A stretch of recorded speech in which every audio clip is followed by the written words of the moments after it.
alive in the countdown to the end of the year. And I don't know how that happened, but here we are. Carrie, if you could do the roll call, please. Mayor Dexter? Here. Councilmember Hamilton? Here. Councilmember Miller? Also here. Councilmember Sherman Warren? Good evening. Councilmember Schwab? Here. Councilmember Suggs? Here. Manager West? Present. Attorney Blair? And I'm here too. Thank you. Thank you. I forgot to ask if someone is willing to make a motion to excuse Councilmember Carr is not feeling well this evening. It is not morning. And I'm hoping that we will vote to excuse her from tonight's meeting. I move to excuse her from this evening. Second, Lindsay. All right. Anyone opposed to the motion to excuse Councilmember Carr, please state your opposition. All right. Hearing none, the motion passes unanimously. Thank you. And now if you can please stand as you are able for the Pledge of Allegiance.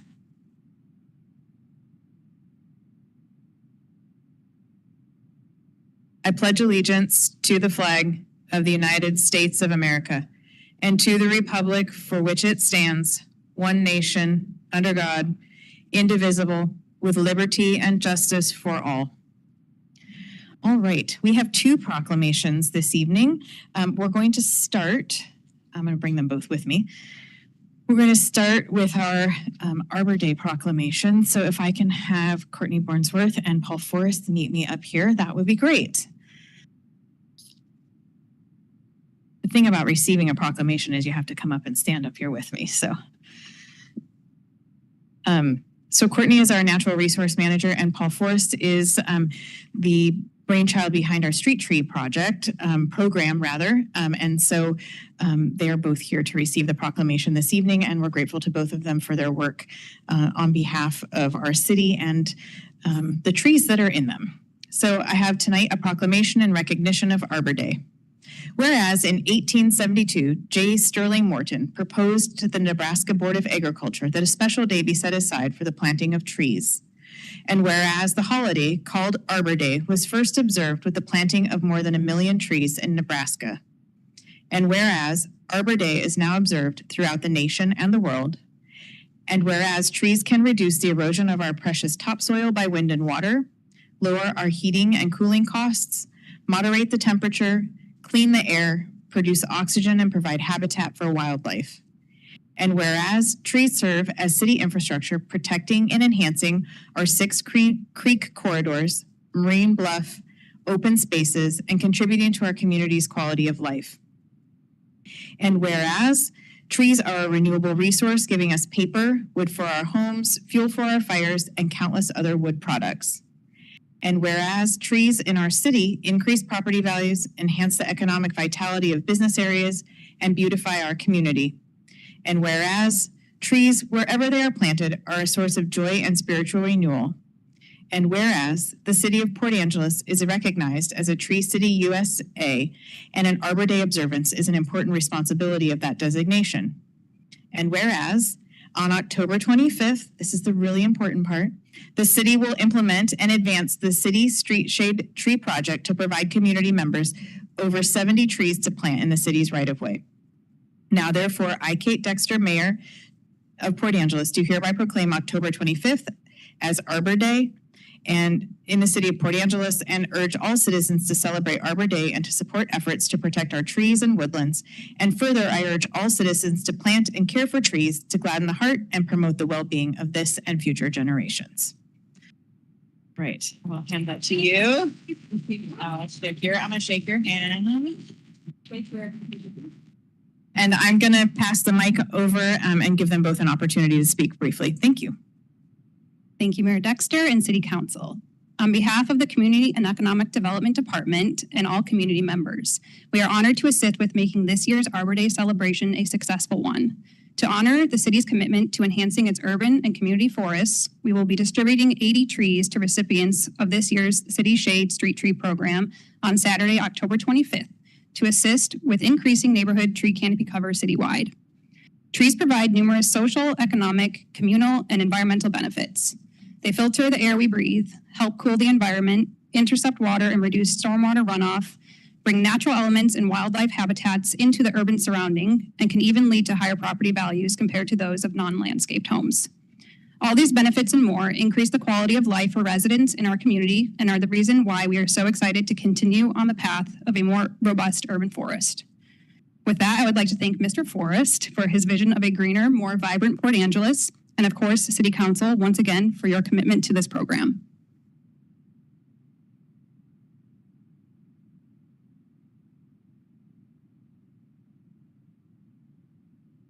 I am so glad to be here. This is exactly what was supposed to happen. For Courtney, for the council and staff, and for the citizens of Port Angeles, today, together with the distribution event this Saturday, marks the transfer of City Shade from my hands to yours. I cannot imagine a better recipient for this award and for the program. City Shade is in eminently highly qualified hands. Keep planting trees and congratulations. Thank you both very much, and we'll see you guys on Saturday. All right. Our other proclamation is about Resilience Month, and so I would like Minnie Whalen to meet me up here.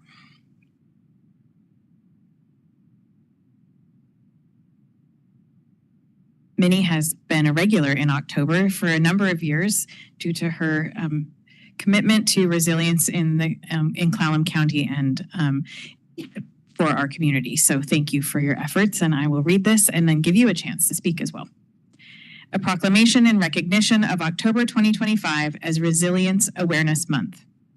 Whereas individual resilience can be developed across the lifespan regardless of background, and whereas fostering community resilience requires a common language and shared understanding rooted in both science and lived experience. And whereas community resilience involves shared leadership, and whereas community-led and culturally responsive strategies and events that provide practical skills, tools, and practices across the lifespan help prevent trauma, buffer stress, and create opportunities for all individuals to flourish. And whereas there is a positive impact on individuals and our community to coordinated events, educational opportunities, and healing-centered spaces throughout a month that urge all residents to learn and hope about resilience and experience connection. And whereas these collective efforts help create a community that promotes healing and wellness. Now, therefore, I, Kate Dexter, Mayor, on behalf of the City Council of Port Angeles, acknowledge the importance of coordinating events, educational opportunities, and healing-centered spaces throughout this month, and do hereby proclaim the month of October to be Resilience Awareness Month, and urge all residents to learn about hope and work to help create a community that promotes healing and wellness. Thank you.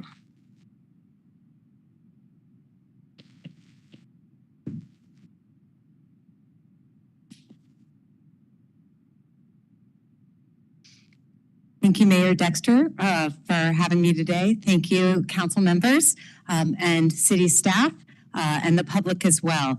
I'm Minnie Whalen. I'm with the Clallam Resilience Project, and I'm joined by Carmen Geyer. And we represent our consortium, over 50 partners and 500 community members working together to foster resilience on the Olympic Peninsula. In response to that lovely proclamation, I'd like to briefly express 4 acknowledgements. Number 1, your deliberation and your platform proclaiming Resilience Month awareness has helped to develop a shared language and common understanding of how the strong social connections across the lifespan are a primary force in helping to promote well-being in Port Angeles. Thank you. Number 2, one of the benefits of coming at the end of the month is I can talk about the wonderful events that have happened this month. Today, I was able to walk at the Lower Elwha Clallam Tribe's Domestic Violence Awareness March. I was also this weekend able to go to Fall Festival, all celebrating resilience as things and opportunities that have happened in our community. And there's still events to happen. I will pass out a calendar for the council and leave some up at the table for the public as well. One of the opportunities are like an online training this week about the intersection of domestic violence and traumatic brain injury and how the process looks towards healing. Thirdly, residents have had the opportunity to pick up a resilience kit that looks something like this. I will also leave those tote bags up at the front for our council members and for the public as well to pick up on your way out.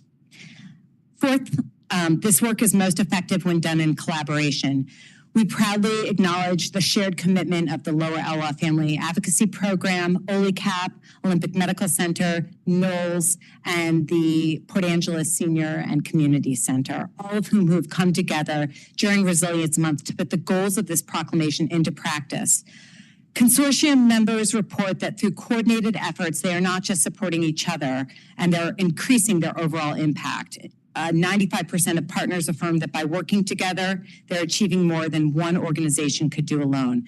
This is collaboration, not as a concept, but as a proven strategy. So thank you all for your declaration. Let's keep aligning our efforts where they matter most, where collective action leads to real measurable impact, like planting trees. So resilience becomes not just something we talk about, but something we live every day.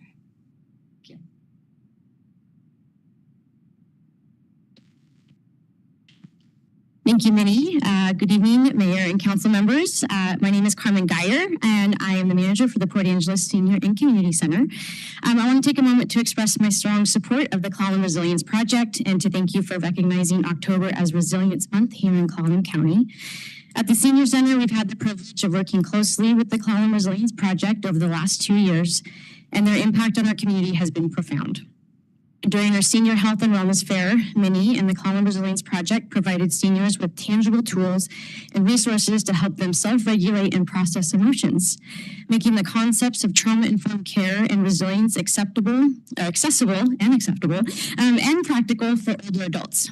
Then in August, the Clallam Resilience Project led a Science of Hope training for all of our volunteers. That training gave them language and strategies to better support members and guests of the center who may be dealing with trauma, grief, or difficult life circumstances. And then afterwards, many volunteers shared that it changed the way that they approach their work in compassion and understanding. The Clallam Resilient Project's influence also reaches our daily operations. At the Senior Center, we serve a wide range of community members, including those experiencing homelessness, mental health challenges, or just seeking basic supports like food and connection. The Resilience Project's trainings are also helping us develop trauma-informed policies and helping create a culture of respect and safety for everyone who walks through our doors. We now offer quiet spaces for members who may feel overwhelmed. We train staff and volunteers in de-escalation and empathy and partner with organizations like the Food Bank's Mobile Market, Olympic Connect, Peninsula Behavioral Health to provide on-site wraparound supports. And all of this work is connected. And the Resilience Project is the thread that ties it all together. They bring partners to the same table, turn research into everyday practice, and help us build a stronger, more hopeful community. And last year, during Resilience Month, the Clallam Resilience Project hosted a community watch party with keynote speaker Dr. Chan Hellman, which drew more than 75 participants. Our board was so moved by that conversation that they committed $500 in continuing sponsorship toward the future of Resilience Month and resiliency kits. So thank you to the board for that. The Clallam Resilience Project truly embodies the spirit of collaboration and compassion in our community. Their work builds bridges between agencies, between generations, and between people who need hope the most. I want to thank the Council for recognizing the importance of resilience and for supporting initiatives like this that the Clallam Resilience Project does to make Clallam County a more connected and caring place to live. Thank you. Thank you. That's okay. That's perfect. Thank you. Thank you. All right, so there'll be materials on the back table.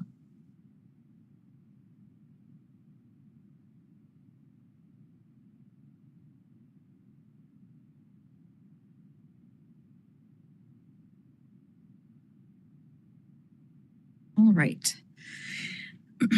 It's always nice to start with cool things like that. Are there any late items from staff? Mayor and Council, no late items this evening. All right. Are there any late items from Council? All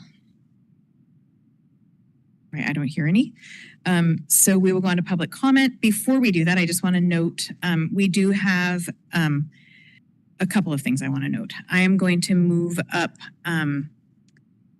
the Clallam County Department of Community Development presentation by Bruce Emery to above the consent agenda but after public comment. And then if you are joining us this evening, we have a few things. I see some faces I don't recognize, so I'm just going to give a quick rundown. First public comment period is for items on tonight's agenda. However, we have two public hearings tonight. One is on the electric Medic 1 and solid waste utility rate, and then also the 2026 budget revenue sources. So if you are here to speak to either of those two items, those comments will happen during the public hearing. And then we have a second public comment period, which is for anything you want to talk to us about. All right. So we will get started with our first public comment period. And I will do in council chambers first. If you are joining us virtually, now is the time to raise your hand. And we do council chambers first, then online. It's easier for IT. And we'll go ahead and get started with Sam Grello. Got it. Okay. Very good. So looks like Steve Drake is also second public comment period. Can I have a show of hands in council chambers? Who else who may not have signed up is wanting to speak for the first public comment period? Okay. I'm going to suggest, because we have the two public hearings and I think it might be a long meeting, that I don't want folks to have to sit through the whole thing because this one I think might be a longer meeting. I'm going to suggest that we just do all public comment at the beginning of the meeting. Does anyone have a problem with that? No, I think you can just say without objection, I'm going to do this. Okay, very good. Without objection, I'm thinking because there are only a few people signed up, we'll just let people go instead of waiting until the end, because I don't want people to be here waiting until 10. Yes, go ahead. Will we still have an opportunity for people to make second public comment? Yes. Okay, I just wanted to make sure so that way people who are expecting to come later have the chance. Yes, very good. Thank you. And generally I wouldn't do that, but we have the two public hearings and lots of presentations. And so in that case, we'll just start with you, Sam. So if you are online and wish to make a public comment, please raise your hand. All right, my name is Sam Grello. I'm a resident of the city of Port Angeles and the executive director of the Waterfront District. And thank you, Mayor Dexter. My wife is happy about the decision you just made. So I wanted to give you guys an update about Main Street. I had you guys write a letter of support for us back in July. Thank you for that. So unfortunately, we did not achieve community designation this year for next year. We got a 70.75 out of 100, and the threshold for passing is 75. So we were very, very close. We got a lot of positive feedback from the review committee that I'm happy to share with you guys if you want to see it. 3 reasons primarily why we didn't get it this go around, but we will get it in our next go around. One is the youth of our organization. So they only counted from when we incorporated, as opposed to when the Elevate PA effort started. So that was one of them. The second was a lack of historic preservation in our action plan. So we've now met with the Department of Archaeology and Historic Preservation. They're going to be coming out to the city of Port Angeles in March or April of next year. We're going to get a couple of buildings looking towards the road of designation that will check that box mark for us. So I've invited you guys. I sent an email over. If anybody is interested in that, let me know so I can prioritize your scheduling for that. Same goes for city staff, planning department, anybody who's interested, you are invited to that. Let me know sooner rather than later so I can prioritize your scheduling just as we're doing all of that stuff. The third thing was they want less reliance on grants for operational funding. We're working on that. So we'll be there. So I got that news, and then I had to attend the Main Street conference, which was a bit of a punch in the gut. But it was nice. It was over in Gig Harbor. There's a lot of value in attending that. It is always the Wednesday to Friday before Crab Fest, essentially. We're going to be attending that next year, so it's October 7th to 9th. It's going to be in Ellensburg. It's a very cheap cost to attend. The Waterfront District, so I'm going again next year. The Waterfront District would like to invite City Council and city staff to consider that. If you guys are interested in attending with us, we will fundraise to get you guys there. It's pretty important that people beyond the Main Street organization attend these conferences. It's really valuable. It's a lot of other small towns that are problem solving similar issues. So I'd like to throw that at you. The other thing, and then I'll let you go, we're getting a convention bureau started. We're calling it right now the Greater Port Angeles Conference Committee, which is a mouthful, but we're going to have a website up by the end of the year, and we are going to be actively pursuing in 26 conventions and conferences in Port Angeles for 2027. So if anybody's interested in that, let me know. All right, grow out. Thank you very much. All right, we'll go to Steve Drake. Go ahead and come on down. And just a reminder, name whether or not you're a resident, and you have 3 minutes. Go ahead.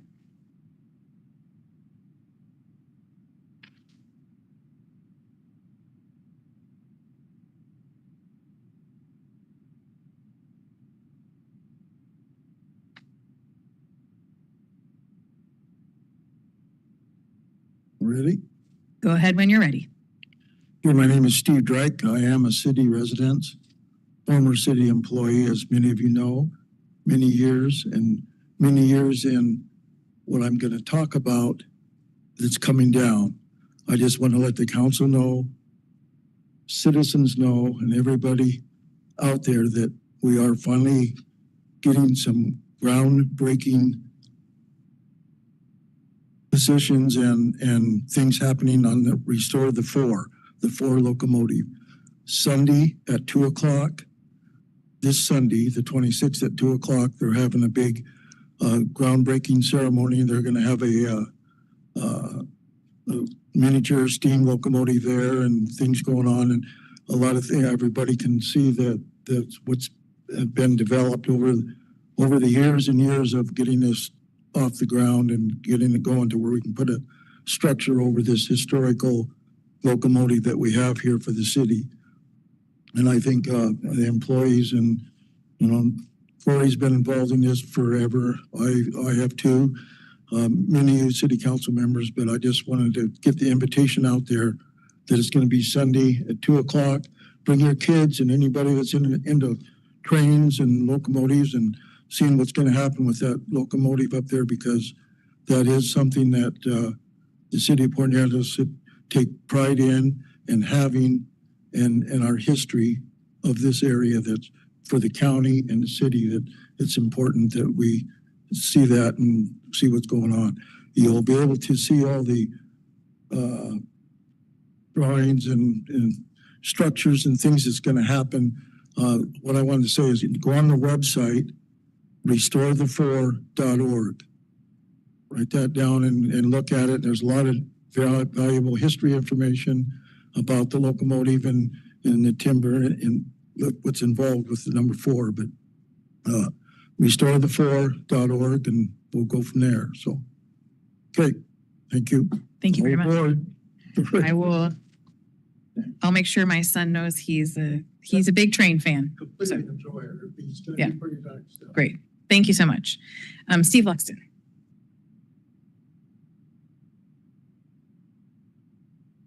Hello, I'm Steve Luxton. I'm a resident of the city. I'm here in regards to the sidewalk in lieu of proposal. I want to be very clear here, and with all due respect to the city council did not understand this proposal when it was discussed last month, and there was very little understanding across town about the proposal. So we need to be very clear that this proposal is not a way to meet an existing requirement. This creates a new requirement to build sidewalks for a vast array of housing types that are being built in the city. For example, houses, duplex, triplex, manufactured townhomes. These were all development, construction types that did not trigger a street frontage improvement. Under this proposal, they are triggering a street frontage improvement. So that's a massive increase in the scale of a development standard across town for these types of developments. Now, if we go back to this year, I had a document that was this year's building permits issued up until the end of August. There were 27 units that were permitted in that time. None of those 27 units were required to build a sidewalk because of the nature of their construction. They were all single family, duplex, mostly duplex, manufactured. So we're adding, just going through the city, most of the lots in the city have curb. Most of them do not have sidewalks. Many of them in the exterior, further away from the city center have no curb, no sidewalk, or no gutter. So just looking at it, I'm saying this is going to add, the average project is probably going to have a $9,000 additional cost to it that wasn't in place before this proposal. So if you think about 1 in 5 lots is a corner lot. About 40% of the lots in the town are outside of the original town site. So if we talk about something like the fee waiver program, this basically, this cancels that out entirely. I never had a building permit fee that was more than about $12,000, and the vast majority were below that. So that program is canceled out by this new increase in scope. So, I think at a time when we've lost 200 to 300 jobs in the community, we're facing more and more difficult building conditions. A large increase in scope of development standards is not the correct path forward for the town. These types of developments like duplexes have been so successful. We probably had 40 or 50 duplexes built in the last 5 years. And one of the reasons they've been so successful is because they've been exempt from so many different fees that the city was applying. So I think that this proposal needs to be delayed. I think it should be part of the comprehensive plan update next year. I would really like to get to something that is similar to this, that doesn't have such a broad stroke increase and actually solves the problem of getting the sidewalks where they need to be. Thank you. Thank you, Steve. James. That's fine. You're doing, you want to be in the public hearing? Yes? Yeah, okay. All right, John, go ahead. Hi, John Ralston, City Port Angeles resident. This thing's been up here for maybe a month. Thank you for the reminder. Yeah. White lightning. Anyway, I want to thank some of the city council people that reached out to me, as well as Jonathan that had a conversation with me last Thursday afternoon for about an hour.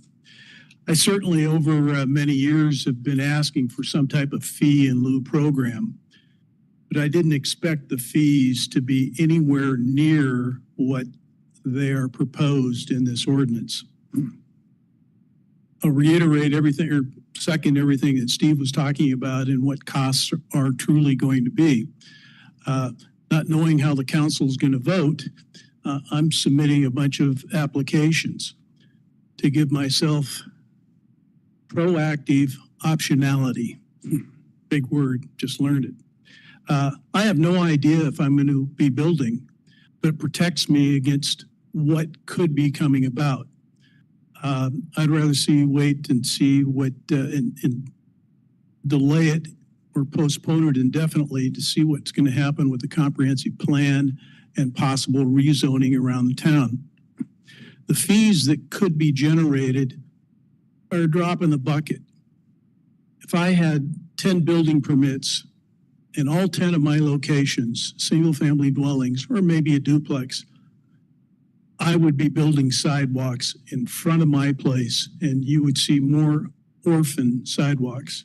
I would not be triggering this fee situation because it's not enough of a money savings. Second item I wanted to speak about on it's on your agenda tonight is a signal controller TR0120 under J contracts and purchasing. If these funds have anything to do with traffic control and the syncing of lights, I wouldn't pay these people a nickel.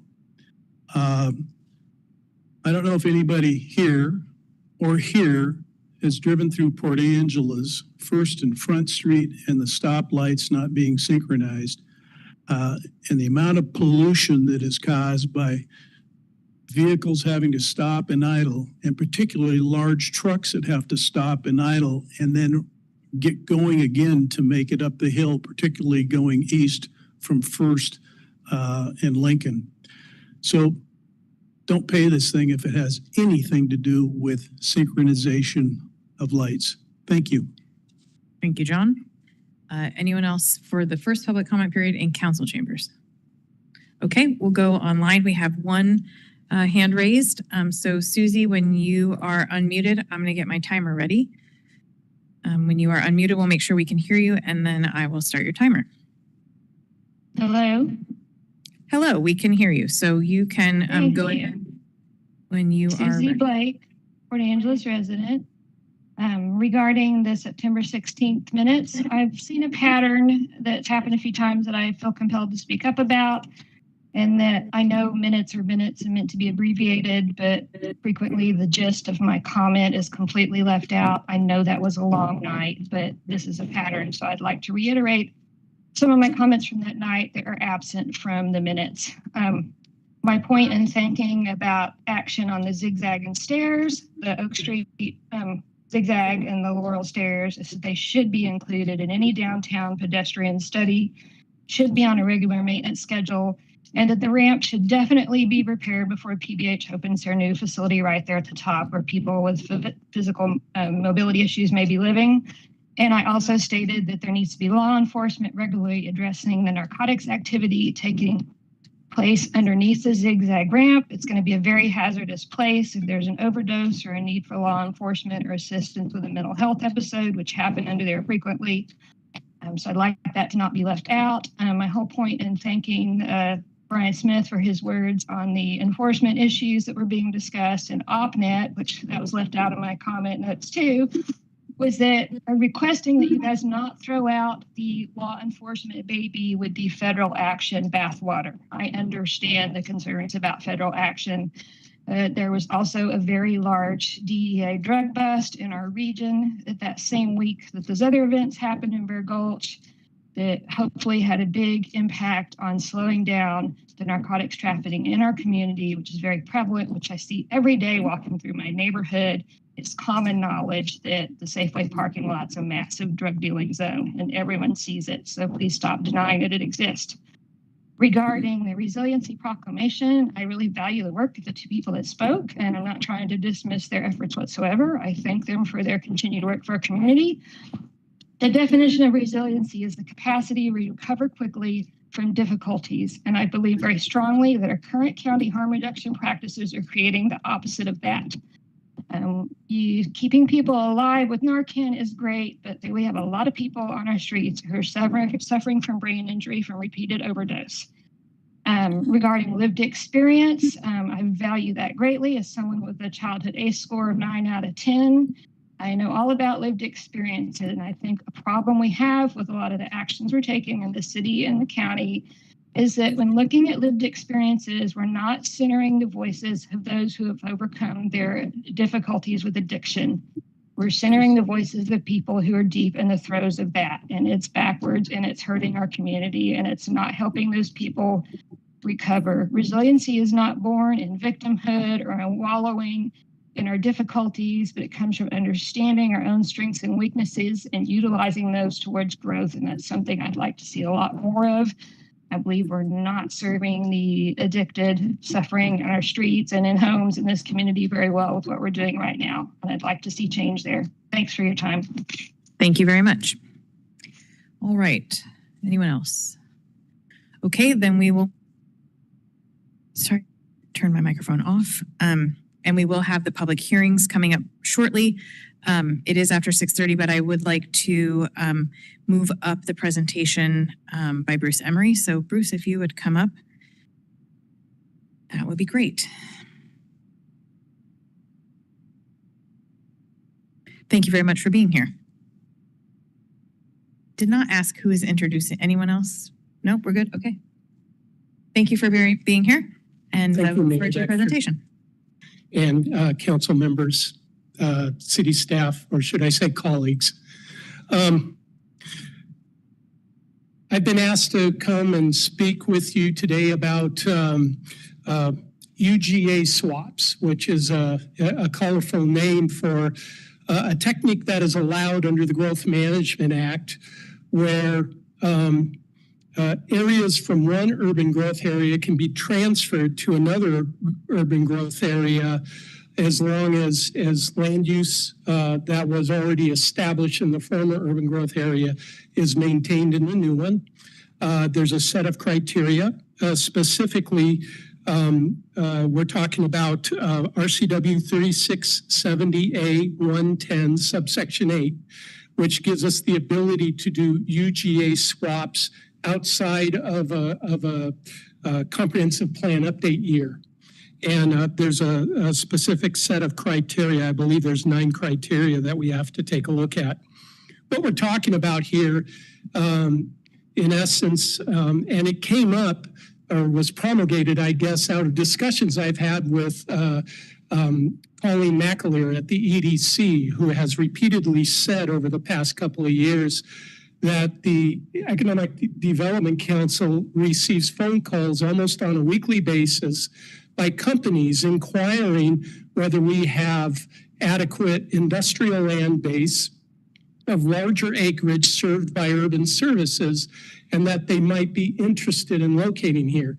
And these are companies that would do manufacturing and basically produce what the EDC terms prosperity wage employment, which you can figure out what that means, I'm sure, just by its word.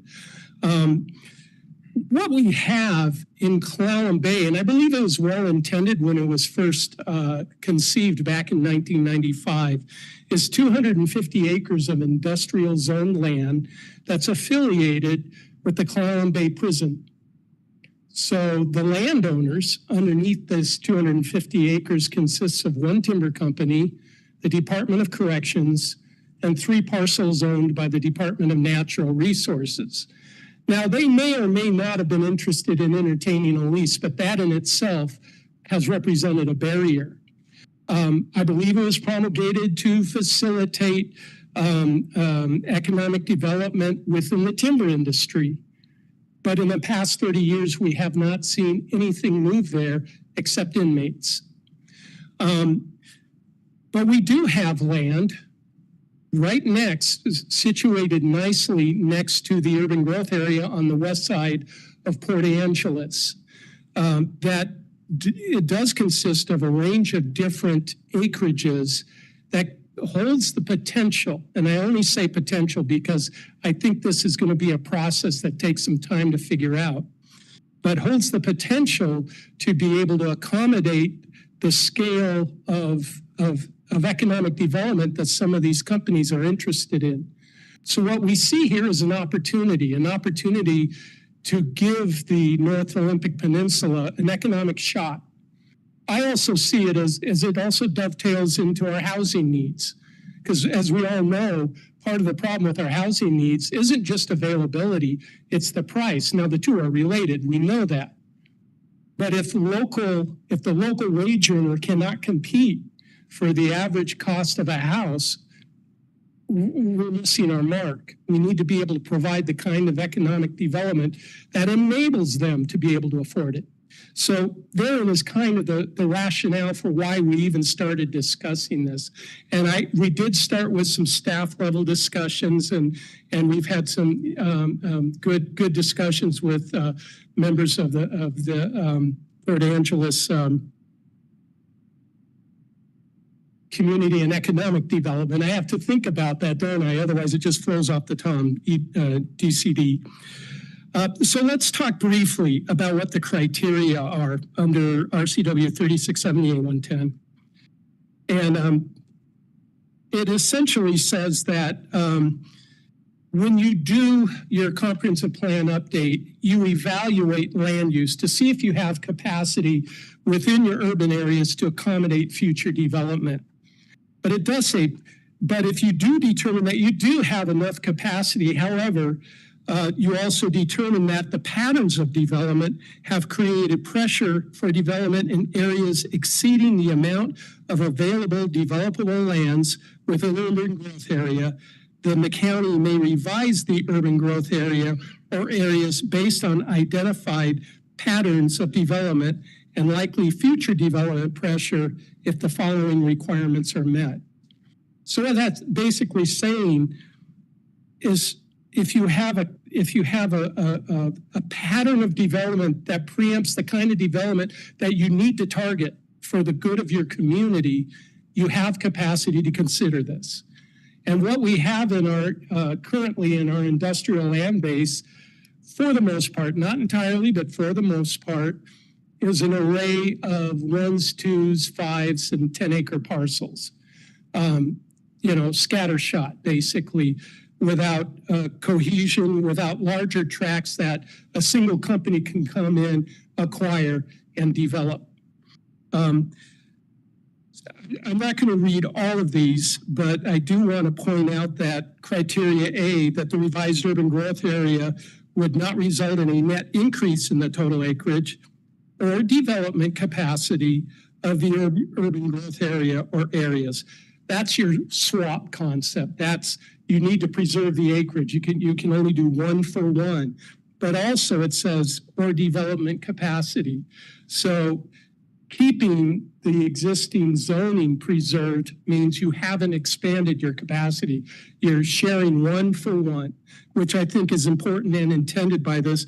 This was also part of, we had met briefly with the Department of Commerce, who had raised concern about that if we explored doing other types of land use with this swap. There's a few other criteria. We know we have less than 15% critical areas in this area. It's relatively flat. It's got a nice slope that heads towards Edgewood Drive, which would be a perfect main line for sewage disposal. So there's opportunity here for efficient urban services. Criteria F, the transportation element and capital facilities plan element of the county's comprehensive plan have identified the transportation facilities and public facilities and services needed to serve the urban growth area and the funding to provide the transportation facilities and public facilities and services. Clearly, there'd be work to do. Like I said, this isn't one and done swap. We have to go in, we have to do the analysis to begin with, create the argument that it's needed, presuming that it is, and I believe it is, with my brief knowledge about our industrial land base. But then also to analyze what the transportation impacts are, do SEPA to coincide with the proposed action, and make changes to our capital facilities plan, including the funding mechanisms necessary to see to it that the facilities and urban services can be provided to the new area. So that's one of the things that has to be done. Lastly, the county's proposed urban growth area revision has been reviewed according to the process and procedures in the countywide planning policies adopted and approved according to RCW 3670A 210. I did review our countywide planning policies. There's no conflict that I can detect. It basically tells us that the county and the cities are to agree or to coordinate on the provision of services and encourages agreements on urban surface extension and annexations. And we have also touched on this topic in our discussions. I tend to believe that this is something that should be done in advance of moving ahead with this kind of lift to revisit it. And we have agreements dating back to 2006 and prior. They need to be dusted off. They need to be brought up current. We have to make sure that they're equitable, that they recognize cost share, that they recognize expense, and that annexations form logical boundaries rather than simply a cherry pick. So I'm sure those discussions will be fun, but I'm encouraged by this because I do see this as simply an opportunity. I have noticed and I've kept kind of my eye on the communications that your staff has provided you with, and I do agree, as I think they do, that keeping it as one-to-one industrial land for industrial land. See, the other piece of this you've got to keep in mind is this, I don't call this a remote area, but it will take a lot to get urban services out there. But that's not the only purpose for providing those urban services. We also have several acres of urban density residential zoning that will also benefit tremendously, which will have a positive impact on housing. In fact, those new factories are going to need houses. And in closing, there's one concept that came up today when we were talking at the NODC conference under the climate resiliency, and that's the idea of Clallam County, and Port Angeles in particular, focusing on alternative energy sources, localized energy production, using smart forms of energy, and that doesn't leave a carbon footprint. And there are technologies out there, and I have heard discussions of companies interested in pursuing that. But focusing on that as a climate resiliency element. As you all know, we're at the end of the line for BPA. And if we face a natural disaster, heaven forbid, a Cascadia scale event, we might be out of power. But if we have our own local production source, we have a shot at keeping the lights on, at least if nothing else, for the emergency response that needs to follow. So these are the kinds of things that make me excited because I see it as opportunity, and I look forward to the future discussions on this. And I don't know if you have any questions at this point. I don't know if I can answer them because this is still relatively new. Thank you, Bruce. Are there questions from council? Lindsay, go ahead. I appreciate Director Emery coming and speaking with us, and also for your time earlier. Port Commissioner, County Commissioner Bruce and I had a hallway conversation a couple of weeks ago about kind of how to sequence all this together. And I'll share my concern. Well, one, like let's back up to 1990s. The Growth Management Act in Washington State is about concentrating urban development in cities, in urban spaces, and keeping rural areas rural. In Clallam County, I think we've had kind of a mixed success with doing that. There's things outside of the urban growth area that probably shouldn't have been built and weren't challenged at the time. So that idea of expanding the urban growth area is a very serious consideration under the Growth Management Act. And the swap is effectively expanding the urban area in Port Angeles. We have some unincorporated western urban growth area, meaning it's inside the urban growth area, not inside the city. Back in 2018, the city and the county, as well as Sequim and Forks, all agreed that our eventual goal with the countywide planning process is to have the city limit and the urban growth area be coextensive, that the city should adopt those unincorporated urban growth areas into or incorporate them into the city. I don't think we've really made much progress on that between the city and the county. Our task at the city is to say, hey, these are our development standards for these areas. And I think the agreement is the county will kind of enforce our standards in the meantime. But that's a cooperative process that we need to move through. So when I first heard this proposal in our comprehensive plan, that we swap in this urban growth area from Clallam Bay CQ into Port Angeles, I was skeptical because I don't think we have the infrastructure in that unincorporated Western UGA. And adding more land to that, to me, seems like it's just going to add more potential for what I currently see out there. And I'm describing when you drive out Edgewood, typically I'm seeing low density residential that is parceling up those properties in a way that when a large industrial user is like, hey, we'd like to site in Port Angeles, we need 35 acres coextensive.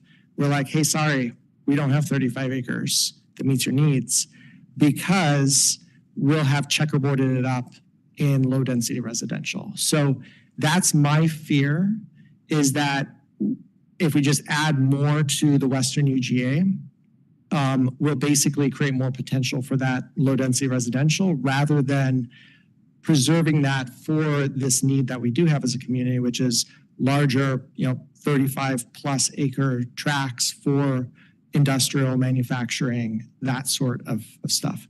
I'm watching Chris's expression. I value your opinion immensely. So I'm like, how do I read Chris's expression?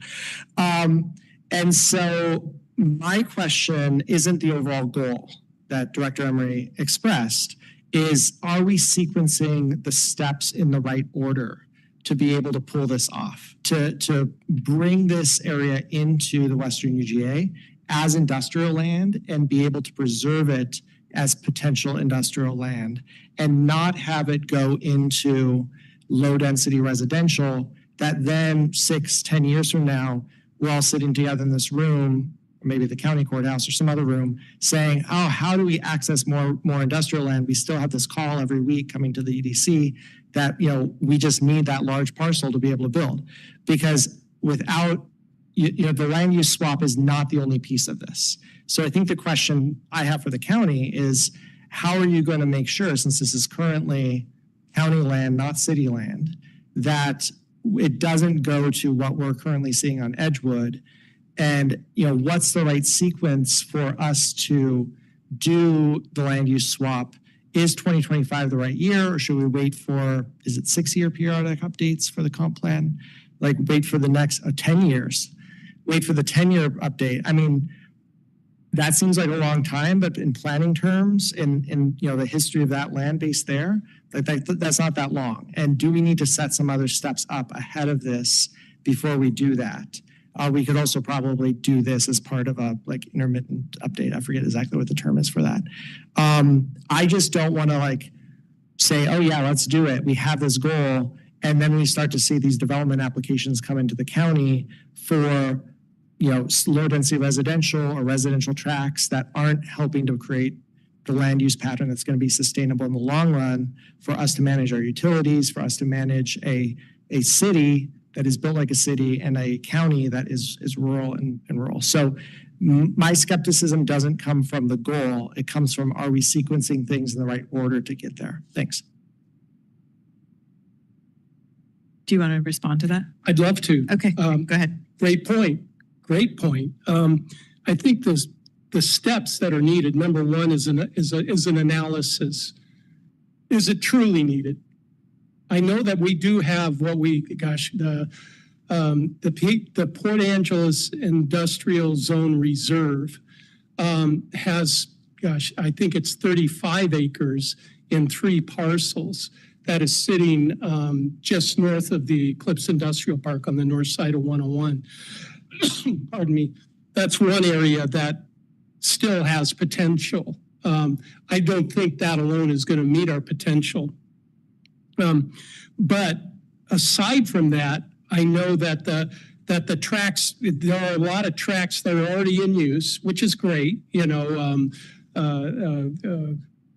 Port Angeles Concrete, for example, is out there, and they're using a large tract of land.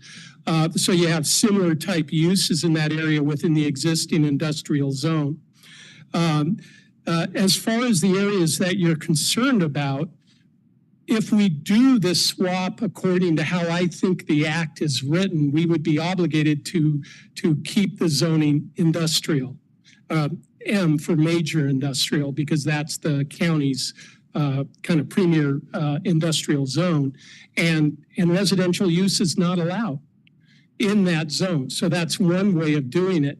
If it got to a point where it looked like people were racing in to develop, we might be able to approach the board with a moratorium. I personally don't favor that if it can be avoided. But my point is that if it looks like we're poised to lose what we're trying to gain, and there's a strong public interest in preserving it, then there are options along that line. Now, I also think that aside from doing the analysis, the basically the land capacity analysis for this micro area, we also have to look at the details of the county's transportation element and capital facilities element. Those requirements are pretty clear. How are you going to provide urban services? So all of a sudden, we're talking about something that costs money. And now the idea is, as long as there's economic development at the end of this rainbow, there is a way of paying for it eventually. But how do we do it on the interim? You still have to get the urban services. You still have to get the pipes in the ground out to this area before you can start receiving the benefit. And therein lies a very big challenge. How do you go about doing that? What funding sources? One of the things the county's never done before, but maybe this would be appropriate, is some kind of debt financing. I'll let them chasten me for even raising that. But I think that the point is that there are opportunities. There's one thing that has always been in my mind as well, and this is something that requires working with the city on. Ultimately, the city is the service provider for these areas. That's how it works. And when you have an urban growth area, the idea is once you get the services in there, the city can come in and annex. So I also will throw in there the need to revisit our service extension and annexation agreements and bring them into the 21st century, so to speak, even though they were written in the 21st century. You know what I'm saying. They're a couple decades old, and I think that they need to be brushed off. And perhaps most importantly is ultimately there has to be a public process.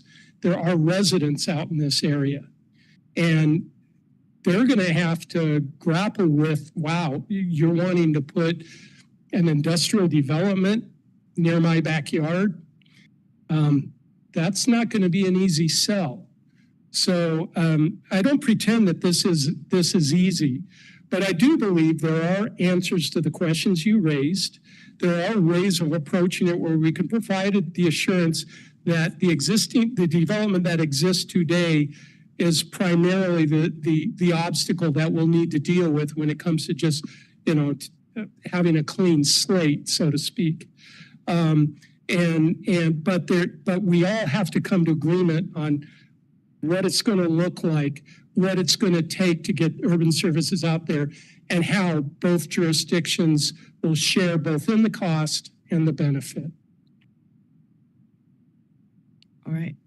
I'm sure we could go on and on. So I'll let you ask one more question, but then we need to move on. Well, this is proposed to come back to us next month, and I'm still a no vote. So I'd like the opportunity to ask more questions. I hope other council members are kind of equally like, is this ready? Because what I'm hearing is we need to do a lot of planning before we hit go, but we want to hit go first. And that seems to me like it's a little out of order. So I guess my specific question, and I'm sorry for putting you on the spot, happy to schedule another meeting, is like, how does the county's land use or zoning work after, if we put this swap in our comprehensive plan? I presume the county puts it in its comprehensive plan. Those plans get approved, but this is currently not zone M or a heavy industrial. And so what's the next step, and why couldn't people kind of go in under the current zoning designation as part of the urban growth area ahead of us changing the underlying zoning? We're not proposing to do it with this comprehensive plan update. Like I said, I think that there's a series of steps that have to occur first. I share your concern. We're not ready. Now, I still think it's a great idea. It's worth our time to look at, because if we're correct and we can make this work, there is the potential for real economic prosperity to come out of this. It's one of those kind of rare opportunities that, as a public official or a staff member that you get in every now and then. The fact of the matter is we have 250 acres of industrial land that's languishing. It's only latent potential. There's no interest in developing it. By making this UGA swap, we could turn that into potential activity, potential economic growth, if done right. But we have to do the steps to do it right. And that means proving through analysis that it is needed and create the explanation why it's needed so that it matches the criteria under the Act.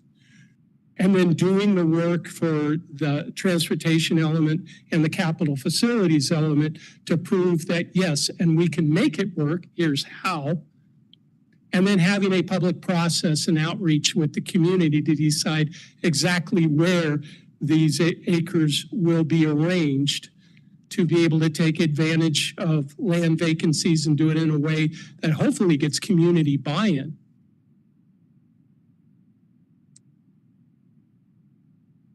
If I may, putting in our comprehensive plan then isn't hitting go, it's creating a map and a path and a process to eventually get to go.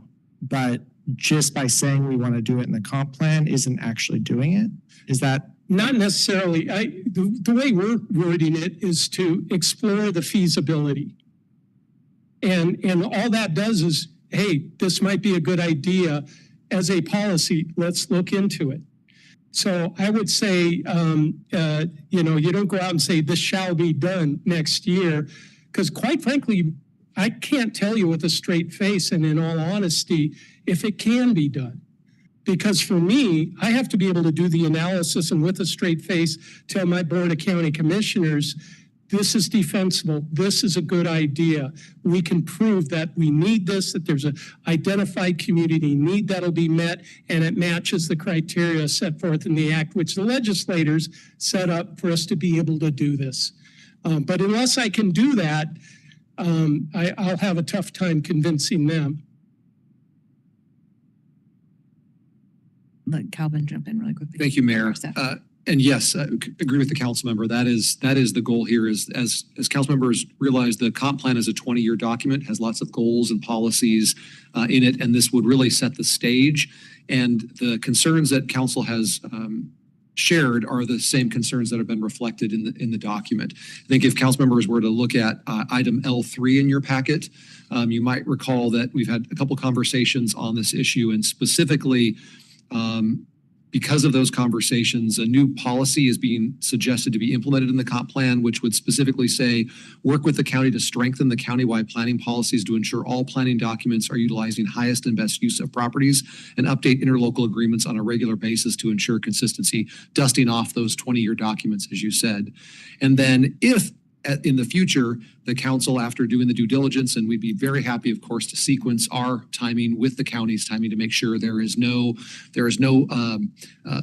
time where there could be a run on large lot single family. An additional policy, LU 7.7, would be added to say specifically, work with the county to designate and set aside additional lands on the west side of the city for industrial and commercial purposes. And the city would only consider UGA boundary adjustments, again, in the future, for a one-to-one swap for land added to the city's UGA, and it must be only designated for industrial, manufacturing, or heavy commercial purposes. So the concerns that we're hearing from council, we have hoped have been reflected in the draft plan, and that, yes, councilmember, this sets the stage, and over the coming years to work out the sequencing, the zoning, and the capital facilities plan to go with this if it would have happened in the future. I appreciate that. Thank you both. And I just want to share, this isn't just a concern I have, but an influential special interest group in our community thinks that this is going to residential. So they recently commented to our comp plan, we support the Western UGA land swap to align UGA boundaries and open up new large parcels for residential and industrial development near existing infrastructure. It goes on to say the Western UGA should have an increase in industrial zoning while including areas for single-family residential development. So there are people in our community who think that this is going to be an opening for more residential. And that's why I think it's really important that the county and the city hold this line and say, there's a need here, which is not, new large tracts for residential. It is for the industrial large consumers. So that's the reason this is important. Really appreciate your presentation today. Thank you. Thank you, Lindsay and staff. Anyone else? Okay, well, thank you very much for being here. We look forward to, it sounds like, the potential for future conversations. Right. If you have any follow-up questions, feel free to email me. Staff has my contact. Great. Thank you so much. And we know where to find you, at least while you're at work. Okay, we do have 2 public hearings which need to get started, but I'm going to suggest we take a 5-minute break and then come back and do F1, which is the utility rate setting.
We'll get started in just another minute.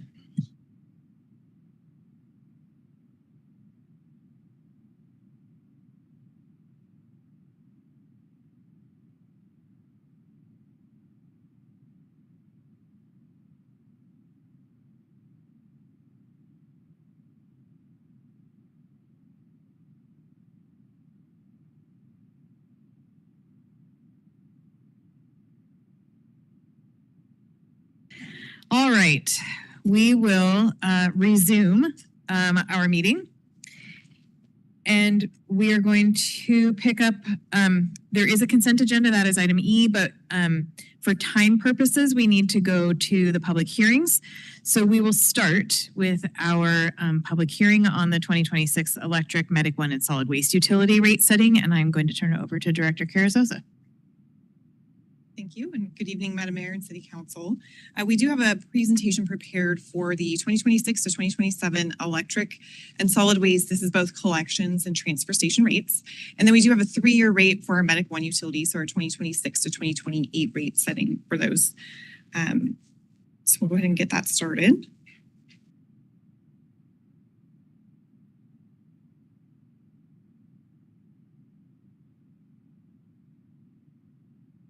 Evening, we'll just do a high-level overview of our utility rate changes, our methodology, and then we'll go over each of the rates in our electric, solid waste, and Medic 1 utilities, as well as some of the assumptions and forecasting in the budget that led to the rates that you see in your packet tonight.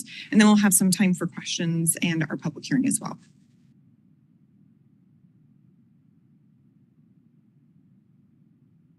So our utility rate review schedule for our 2026-2027 rates, again, we're looking at our electric utility. Our solid waste has 2 divisions, separate rates for our collections and for our transfer station. We have the 3-year rates that I mentioned for Medic 1. And then starting next year in the fall, we'll be looking at our stormwater rates, which are 3-year rates. So those will be for 2027 through 2029. And we'll have our water wastewater rates that are 2027 to 2028. And again, we have staggered those to make it easier for review and so that we don't have rate increases all occurring at one time.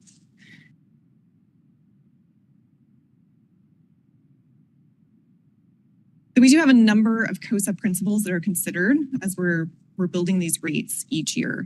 And these principles were established during the 2019 COSA methodology process that occurred with our Utility Advisory Committee, or UAC, and with our City Council.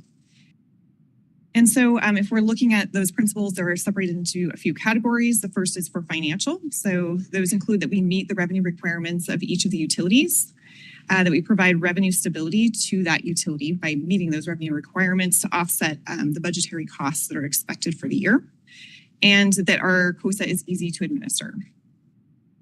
Looking at our customer requirements, we provide rate stability to our customers. So we're trying to keep our rates as just, reasonable, fair, and equitable as possible. That we're keeping our rates easy to understand. I know that the COSA is complex. There's a lot in there, and so we're doing our best to keep that as easy as possible for our customers to be able to follow along, and that those rates are affordable. And so within that, we do also have where we're not including any subsidies in those customer categories. And so that's our fair and equitable process where our COSA is extremely granular. And so we are looking at the cost of services in each and every area. So every service that's provided. So for example, in our collections area, that would be yard waste versus our weekly or every other week pickup. We are looking at what services are provided for each of those. And we're separating out the costs associated with those and applying those to the rates directly. So that's something that's important to keep in mind as we're looking at that. And there'll be some examples of that you'll see as we start looking at the rates. And then finally, we do conform our COSAs to our generally accepted rate setting techniques. Our COSAs are cost-based, so they're entirely based on the expenses that we expect within each of those utilities. And we also encourage our economic development and conservation within each of our utilities.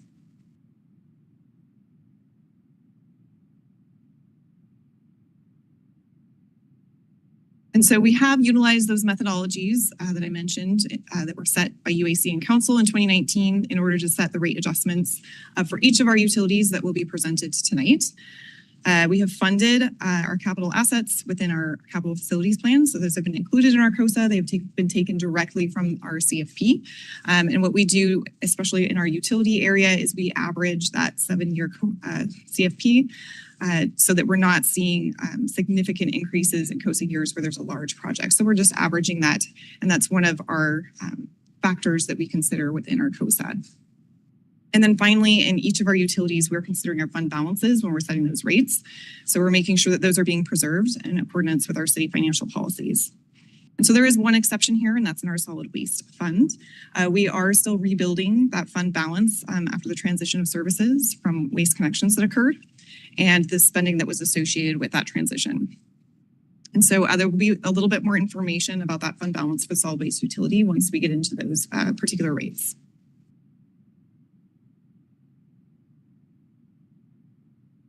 And so we have included at the end of our presentation some expected changes to customers' bills that have high, medium, and low usage. We've included those examples to demonstrate what those rate changes will look like as they've been calculated in our COSA. So we'll demonstrate the difference between the actual rate, and then we'll look at kind of those middle of the road, high, medium, and low usage customers, and that way you'll be able to see the dollar amount of the changes for each of those. And then our rates have been averaged over those 2 or 3 year cycles in order to provide stability. So we're not setting a rate for 26 and a rate for 2027. It is one rate for the 2026 and 2027 year. Again, there is one exception here, and that's in our Medic 1 utility. We do have some specialty rates that are not averaged, and this was a request from those businesses. And so we've just carried that forward into this methodology and into these rates.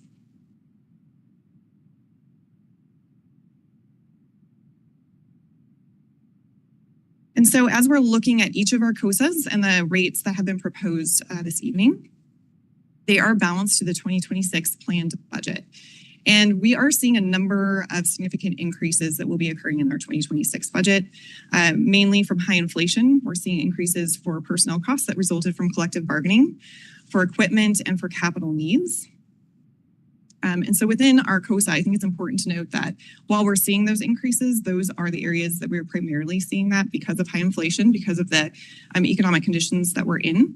However, we are keeping our service levels status quo. So we're not including any kind of additional increases in areas that the city has control over the budget for operational needs. We have kept those service levels at 2025, so we're not seeing any budgetary increases outside of the areas that you see here for things like equipment and fuel and those personnel costs that were mentioned.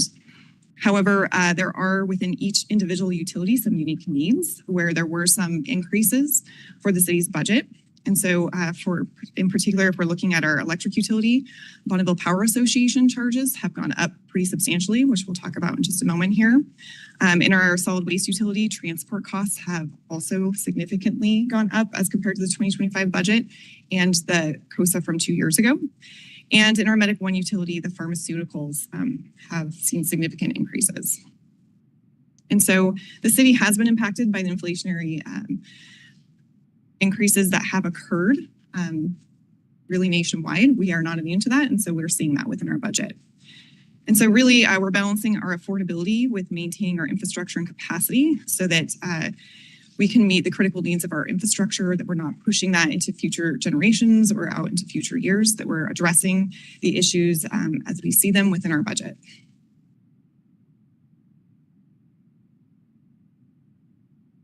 So just moving straight into our electric utility, we'll go over our proposed rates by starting with what's changed in our 2026 budget. And so we are comparing 2026 budget to the 2025 budget. Overall, we have a $1.8 million increase expected in 2026. It's a 7.8% increase to the overall budget within this utility. We have a 2.6% increase in our personnel costs and a 12% increase for Bonneville Power Association. And so that's the largest increase within this budget, and it's significant. BPA did raise their rates about 4.78% starting in 2026. And this was about a $1.1 million increase to this utility. So this was the largest increase here, and it is driving the large and significant increases that you see to the rates. We also have an increase of about 62.5% for capital transfers. And so that is included in our CFP. So the rate revenue is expected to increase for the projects that are planned from about $800,000 to $1.3 million. And so that's something else that we're seeing within 2026 budget. As I mentioned, staff has done a really great job at trying to keep our 2025 budget, our 2026 budget in line with our 2025 budget. And also looking to find savings whenever possible. And so within the electric utility, in 2026, they will no longer carry any debt. So we did have some savings of about $170,000 planned in 2026 by not having debt that we paid off early at the end of last year. Also within the electric utility, the industrial transmission is not included as part of the rates. So that's handled separately and has been removed from what you're seeing in these increases here and in the rates that are proposed. And then overall in our 2026 to 2027 rate year, we have about a 5.8% increase to the rate revenue. And so I do just want to take a minute because you'll see this in the remaining utilities as well, that our rate revenue versus our budgeted expenditure increases are not necessarily the same. And so we do have other revenue that we receive in each of the utilities. It's non-rate revenue, things like permits, fees for connects and disconnects, investment interest earnings, and the like. And so those have been removed and are calculated separately. And so what we do is we balance that to the needed expenditures and determine what our rate revenue needs to be, and then we can separate that across those customer classifications. And so those percent increases also do not necessarily equate to the percent increase that's needed for the rates. So looking at that 5.8% increase for our rate revenue, that doesn't necessarily mean it's a 5.8% increase to each of the individual rates. We're looking at those on an individual basis, but also it's also about the dollar amount. So in the electric utility, $100,000 is roughly a 1% increase. So when we have a $1.8 million increase, you can expect that we'll be seeing some pretty significant increases that will follow to the rates. Sorry for interrupting. Can you clarify what the capital transfer is? I assume that's within the electric utility. We don't transfer funds out of it, but is that basically capital expenses in the electric utility or is it something else? Correct. It's a transfer to the electric capital fund. So it's the corresponding fund for the electrical projects that are occurring within the CFP. And so in the CFP each year, we calculate what that need is from the rate revenue based on the project costs within the CFP. Those are averaged. And so for the 2026 year, we do see the need to increase that to complete our projects as planned in the CFP.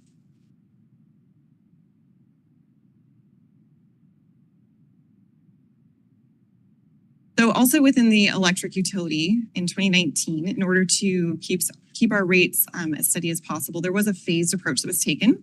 So you may recall that when we set our methodologies in 2019, it was determined that our base rate was too low or our consumption rate was a little too high to cover the needs of the utility. And so we did provide a 10-year phase-in to kind of just shift the costs from the base or from the consumption to the base rate.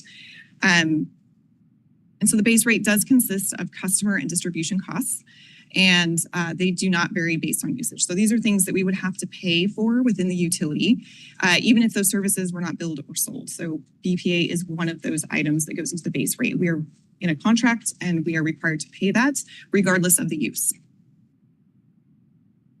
And so really the base rates are an indicator of our economic health within each of those utilities. And so we're ensuring that we can cover our costs in the event of emergency, and they can impact things like bond ratings if we're unable to make those payments as planned.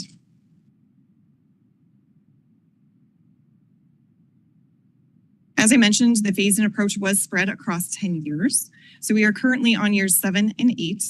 And so our next COSA cycle that we look at in about 2 years will be the last phase-in that we see. And then we'll be setting the rates without shifting any of that consumption to the base. So it will be as is established within the COSA. That's what the rates will be. So this will be kind of our last year for the phase-in. Next year will be our last year, but it'll be based on what the COSA presents.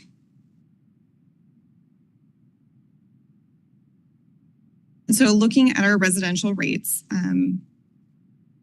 this is our first increase that we have planned in our electric utility since we started our phase-in approach in 2019. And so the percent increase, if we average it with our energy, so our base and our consumption, is about 13.5% for our residential customers. And again, this is largely the result of that large increase that we saw from BPA. Without that increase, the city increases for the rates would have been pretty modest. So the things that we can control that did increase, and some of the things that we are not able to control, things like fuel and equipment, we estimate that without BPA, the rate increase would have been about 2.5% or 3%.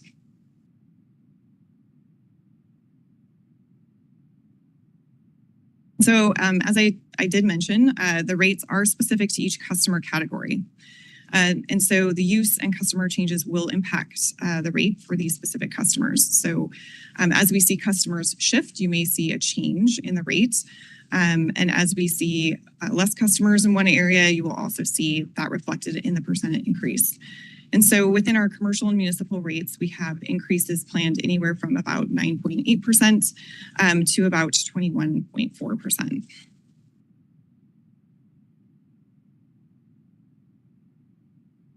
Looking at those demand rates, and again, this is the percentage with the energy, so we're averaging that within there, anywhere from 2.5% to about 12.7%.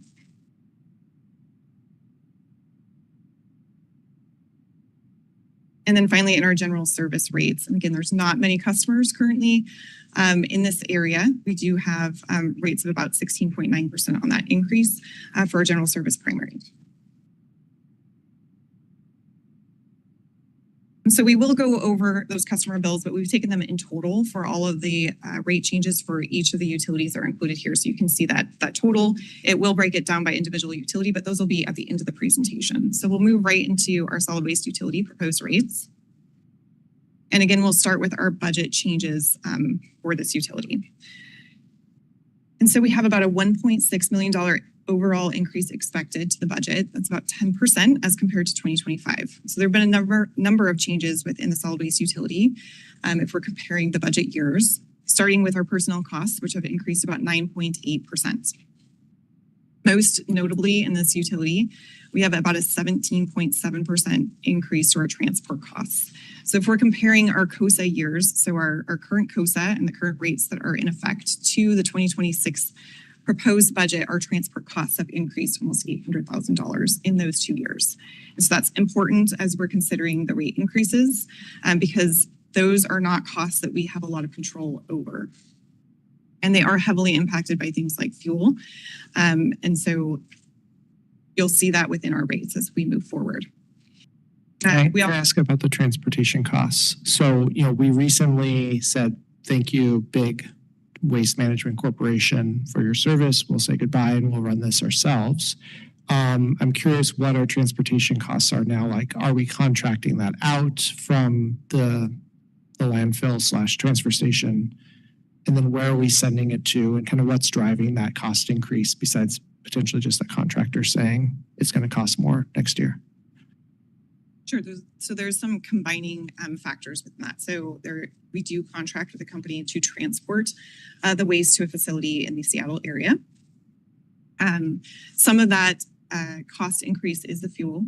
It's also the number of transports that we have. So if you'll just bear with me, I think I can answer all your questions in the next couple of slides because we will kind of dig into that transport cost issue here in just a moment. For increases within this area, as we have an increase for revenue need, which we do based on our increases for our overall expenditures, we do have an increase in the taxes that would be paid. So we are seeing a pretty large increase in our tax area of about 18.2%. However, as I mentioned, staff has worked really hard to try to keep these rates as affordable as possible. And so we have proposed a decrease for our debt payments of about 34.6%. And this is relative to our interfund loan between the water department and the solid waste department. And essentially what we're proposing is a restructure of that debt to provide some cost savings and hopefully reduce our transport costs. And so I'll just go ahead and move right into what that would look like. But before I do that, I do want to just briefly talk about the many impacts to the solid waste budget that have occurred over the last several years that have really triggered a lot of these cost increases. So the first were the impacts from China's national sword policy that changed the recyclables that they would take in and eventually reduced that to where they were not taking recyclables. And so that impacted our overall transport costs and the costs particularly for recycling. It also created some structural changes within the recycling market nationwide. We are not the only ones feeling the impacts of that. It is something that is a nationwide issue. We've had multiple years of inflation and supply chain delays, as well as equipment and fuel cost increases, which have significantly impacted this utility because of the large equipment and the amount of fuel that is consumed. And so just looking at those transfer station rates, we have about an 8.3% increase planned for our commercial, our city haulers, and about a 5.6% increase for South Hall. As I mentioned, the COSA does break everything down by customer category. So you will see some categories where those increases are a little higher than others because the costs associated with those particular wastes are a little more costly for the city for disposal. And so we have broken those out and separated them to promote fairness within those customer categories. Our collection rates for our weekly pickup, about 14.4% increase. Our every other week pickup is about 14%. For our commercial, looking at our 90-gallon containers, it's about 15.4%. And then I do want to highlight recognizing that the yard waste percent increase is about 78%.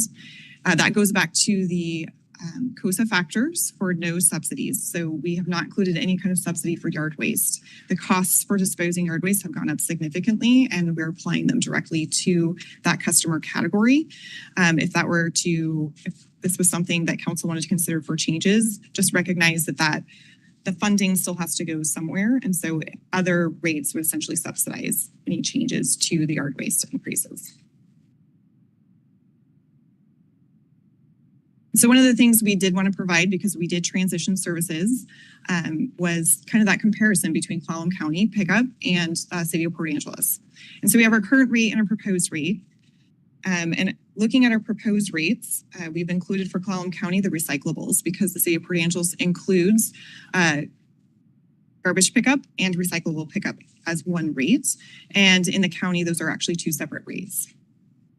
And so looking at our weekly customers, you can see that for our Port Angeles customers, there's a savings of about $11.11. And so the county rate is still higher than what the city is proposing on our increases. Looking at our biweekly customers, there's still a little bit of a savings at about $3.09. Clarification, we have two utilities. Is that including both solid waste transfer and solid waste solid waste collections and whatever we call the other one? This one is for collections only. So this is pickup costs only. The transfer station does impact the collections rate because of the costs associated with the waste essentially coming across the scales. But this is just looking at those collections rates. And the county residents separately pay for the transfer station. Okay, so this is just the collections, not the disposal for both the city and the county. Right. Yeah, so this would be like residential pickup. Yeah. So taking a look at that debt schedule changes that I mentioned. So these are, I apologize, it is small. This will be coming back to council if this is something that you're interested in moving forward. But the highlight here on this debt schedule is looking at kind of that top left-hand corner where you see kind of a blank space. So those are our principal payments for the next 2 years. So staff is proposing a restructure of this debt where we spread it out over 8 years. And the first 2 years would not include a principal payment. We would still pay an interest payment to the water utility. But essentially, that pushes all the principal payments to the last 6 years of the debt. And so this will provide that cost savings of about almost 35% that was included in a few slides ago. And it's helping drive some of the savings that we're seeing within the solid waste fund. Without this restructure, there would be a bit of an increase to the rates because the current debt schedule is much higher on those principal payments as well as the interest payments. And so that's something to consider. This is one of the creative ways that staff has moved forward with the budget to try and find some savings within this utility. And by restructuring this debt, we're proposing that it would also include a purchase of a compactor baler. This would not only create cost savings within this utility, but it would also reduce greenhouse emissions. And so this is really a long-term solution for savings within this utility. So we see our transport costs increase every year. This is a way to control them and to provide some long-term savings here, as well as some efficiencies. So we estimate that there's about $360,000 in savings a year, as well as about 60% less transports that would occur with a compactor baler. And so the approval of the rates as they are proposed within solid waste funds would also include moving forward with that debt restructure. And again, that schedule would come back to council for approval and pursuing the compactor baler purchase as well. Is this replacing the broken compactor baler that we inherited from Waste Connections?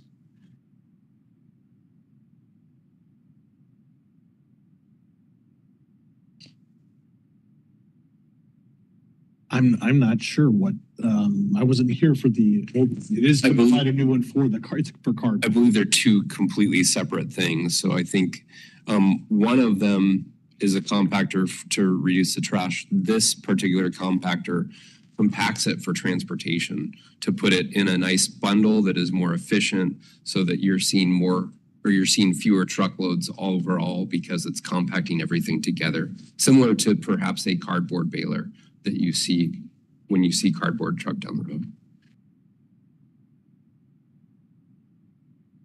Go ahead. I have a follow-up question in regards to that. So we're going to be reducing our transports apparently. Is there any way that we can transition from contracting to in-house, or is that more costly where we have equipment, or is that like purchasing semi-trucks and taking them over? Yeah, so I mean, that's a great question. I'm not recommending that at this time for that purpose. It would require additional staff acquiring new equipment that we're not normally, doing. So contract services right now just make more sense for that.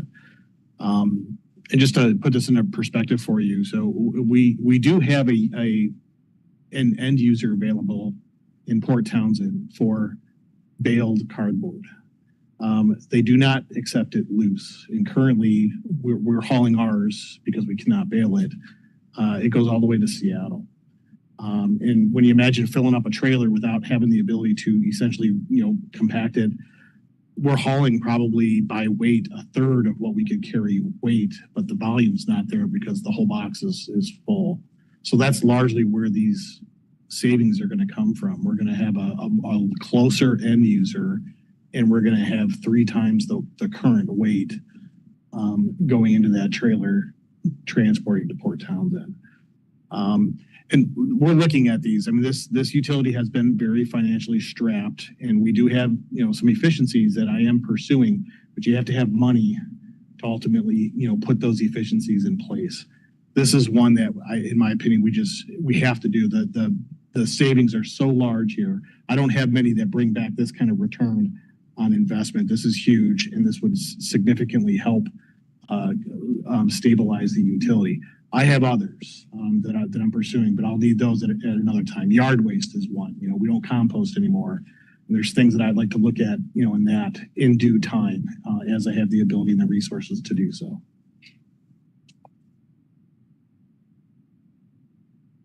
I'm just curious. So the compactor, you mentioned cardboard, but does it also compact trash? I mean, garbage, or is it just for cardboard? Or the baler, I should say. So the baler is specific to cardboard. Can you clarify we don't compost anymore? What does that mean? So prior to my time at the city, we have some facilities out at the transfer station that had the ability to compost waste material. So we used to take yard waste in. We would contract with a company that would come in and grind that yard waste up. And then we would mix in our sludge from our city wastewater plant. And there's a whole process that you have to go through in compliance with Department of Ecology. It has to, it takes about 30 days of maintaining a temperature to essentially make safe compost. We have not done that in some years. And the equipment that we have with the building, there's aeration blowers, for example. You have to put air to it. There's some other control systems out there that operate that. Those have not been in use in years, and they would require improvements to go back to making that. There was also, from what I've been told, issues with the end user of that product. We didn't have a great market for offloading that product once we had it made. So there's other things we can do. We don't necessarily have to use the sludge as example from the wastewater plant. There's other things we can. That's kind of a common, your biggest bang for the buck, so to speak, doing it that way. So we're currently landfilling the yard waste and the sewage sludge. So largely, yes. We have separate contracts that handle it. So currently, as I said, we collect yard waste right now. It does get grinded several times throughout the years. We actually have let me double check. I want to make sure I get the company name correct. Currently, Brady Trucking ends up hauling it to Shelton. And in Shelton, it actually becomes compost out there. So it's not actually, that part is not going into a landfill. It does ultimately become compost. And these are service contracts, and they have, as any service contract, we seek the lowest bidder, and then that bidder has its, it's whatever his most cost-effective way of handling that is. So some of these might go to different locations, depending on the vendor that has provided us the service contract. I'm going to suggest that we get back on this part, and then we can follow up with more questions, because I recognize they're not irrelevant to the discussion that we're having. Go ahead, Serena.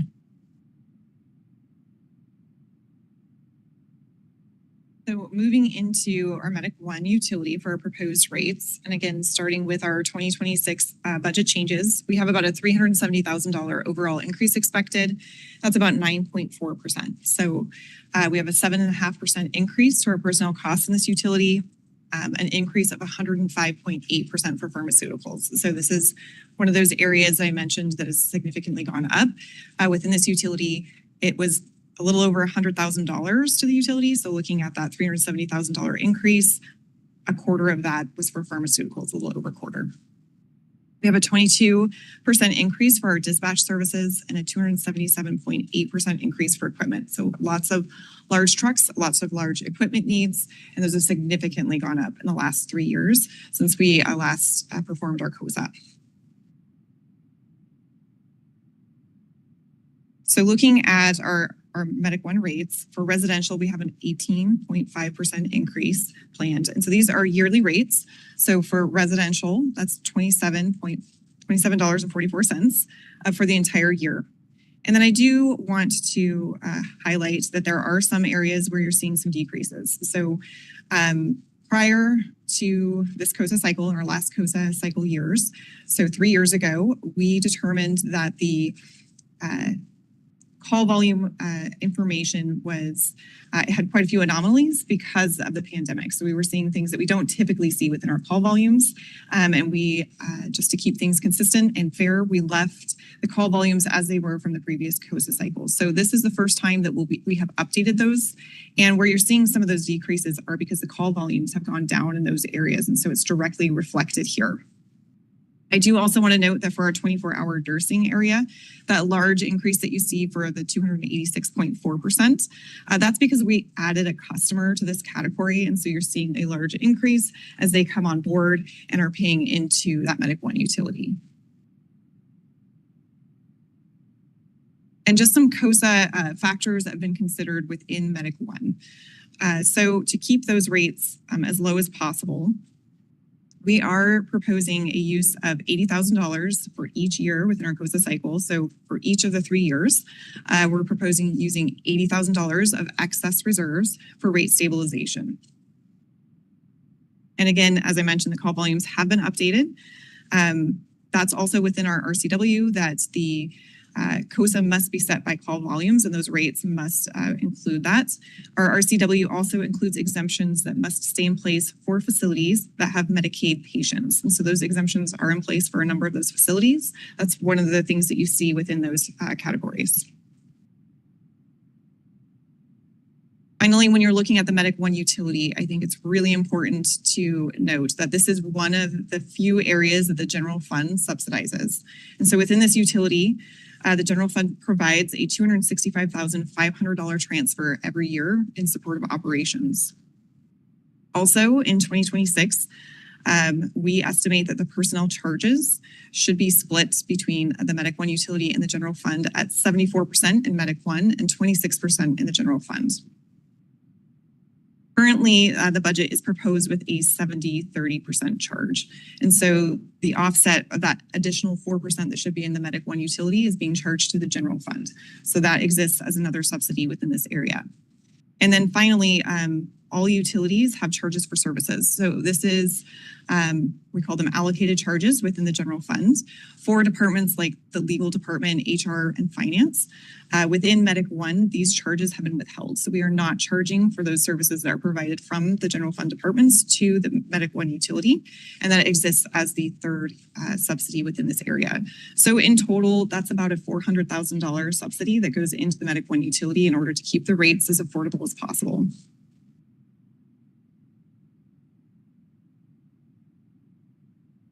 And so these are the comparisons that I mentioned at the beginning of the presentation that we would go over.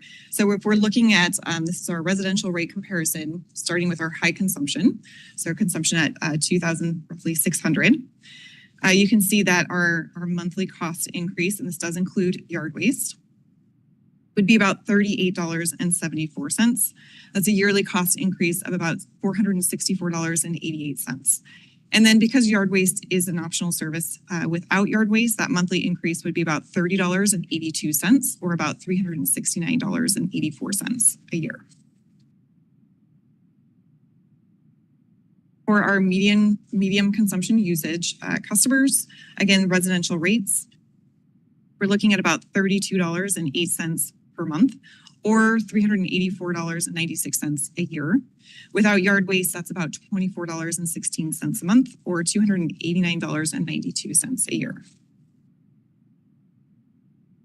And then finally, our low consumption customers would see about a $27.75 increase, a yearly cost increase of $333. Without yard waste, that's $19.83 or $237.96. And again, that's for all of the 3 utilities that are being proposed this evening.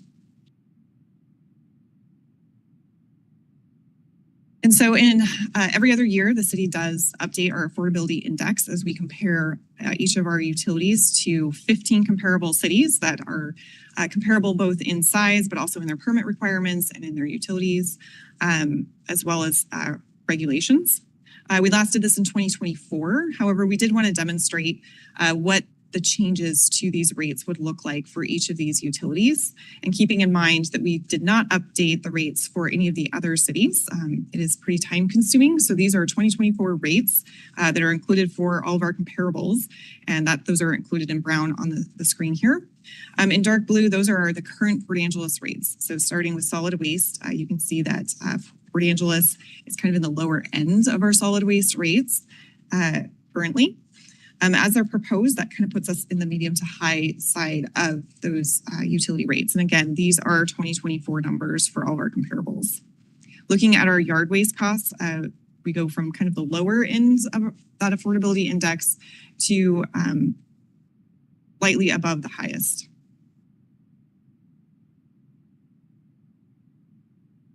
And then for our electric utility, the city has historically been the lowest of our comparables for our electric utility rates. And so the changes as they're proposed would put us slightly above a couple of our comparables as they existed for the 2024 rates. So we're still within the lower end on our electric utility rates. And so this just provides kind of an average. So most of our customers are in that kind of lower end of the medium consumption usage.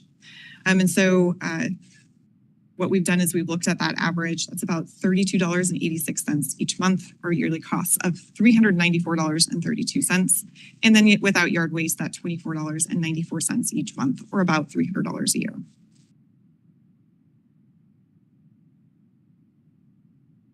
And so we recognize that it's always difficult when we're looking at rate adjustments. And so we just wanted to note that staff is very committed to ensuring that our utility rates are affordable for our community. I think that's reflected in our budget and our ability to hold the amounts in our budget as much as possible to those 2025 amounts and to find creative solutions and savings whenever possible. However, it is difficult because we are not immune to the high inflation that's occurring and our current economic trends. And in order to keep our utility solvent, in order to make sure that they're safe and efficient and available for use, we've had to heavily consider those needs of that utility with the affordability for our customers.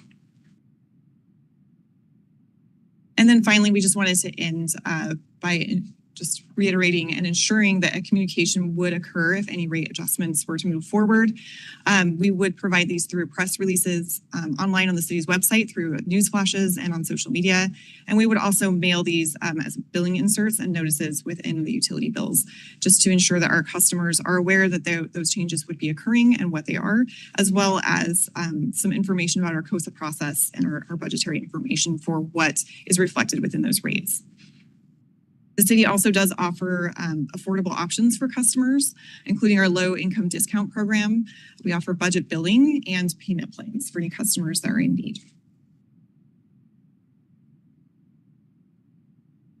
And then Council on October 14th, the Utility Advisory Committee did unanimously provide a favorable recommendation for the approval of the 2026 and 2027 electric solid waste collections and transfer station rates, as well as the 2026 to 2028 Medic One utility rate adjustments as they were proposed and as they exist here in this presentation without any changes. So with that, I'll turn the time back over to Council to open up the public hearing and then for any questions or discussion. All right, I'm going to start by reading the resolution and then we'll open up the public hearing. A resolution of the City Council of the City of Port Angeles, Washington, amending portions of the City of Port Angeles utility rate schedule. And with that, I will open the public hearing. If you are online and wish to speak to the utility rates, this is that public hearing, so please raise your hand. If you are a call-in user, I don't know if we have any call-in users. Yes, dial *3 on your phone, and if you are in the WebEx, the raise hand feature is at the bottom of your screen. And so we'll start with James because he signed up, and then anyone else who's in the room who wishes to speak. Same rules apply for public comment. So state your name, whether or not you're a resident, and then you'll have 3 minutes. James Taylor, City of Port Angeles. I guess I got announced that I'm running for City Council.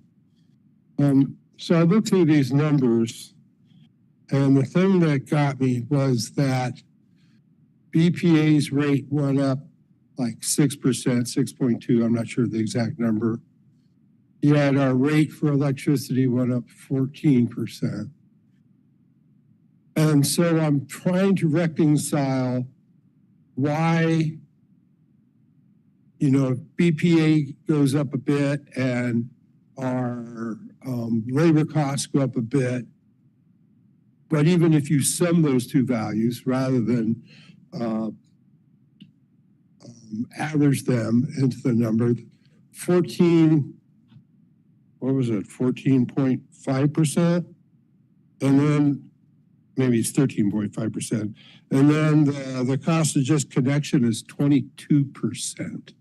Now, being on a fixed income and having insurance nailing me, and I know that there's going to be other revenue ideas coming forth that are also going to impact me. It'd be really nice if you could get out the sharpest pencil and drag these numbers down a little bit, because, you know, me as a fixed income person, I'm getting hit everywhere. And so now the city's going to hit me hard. You know, you say, well, it's only $350, $60 a year. But by the time you throw in everything else I got to face, it's pretty substantial. So I would really like it if you could just find the sharpest pencil in your drawer and drag those numbers down just a little bit. I'm not asking for 0% increase. I would like that, but I'm more realistic. But if I look at the BPA costs as 6%, then I'm really thinking that the rate increase would be 6%. You know, but what the heck do I know? I just know that every time somebody hits me up for money, it's just really hard. Thank you. Thank you, James. Anyone else?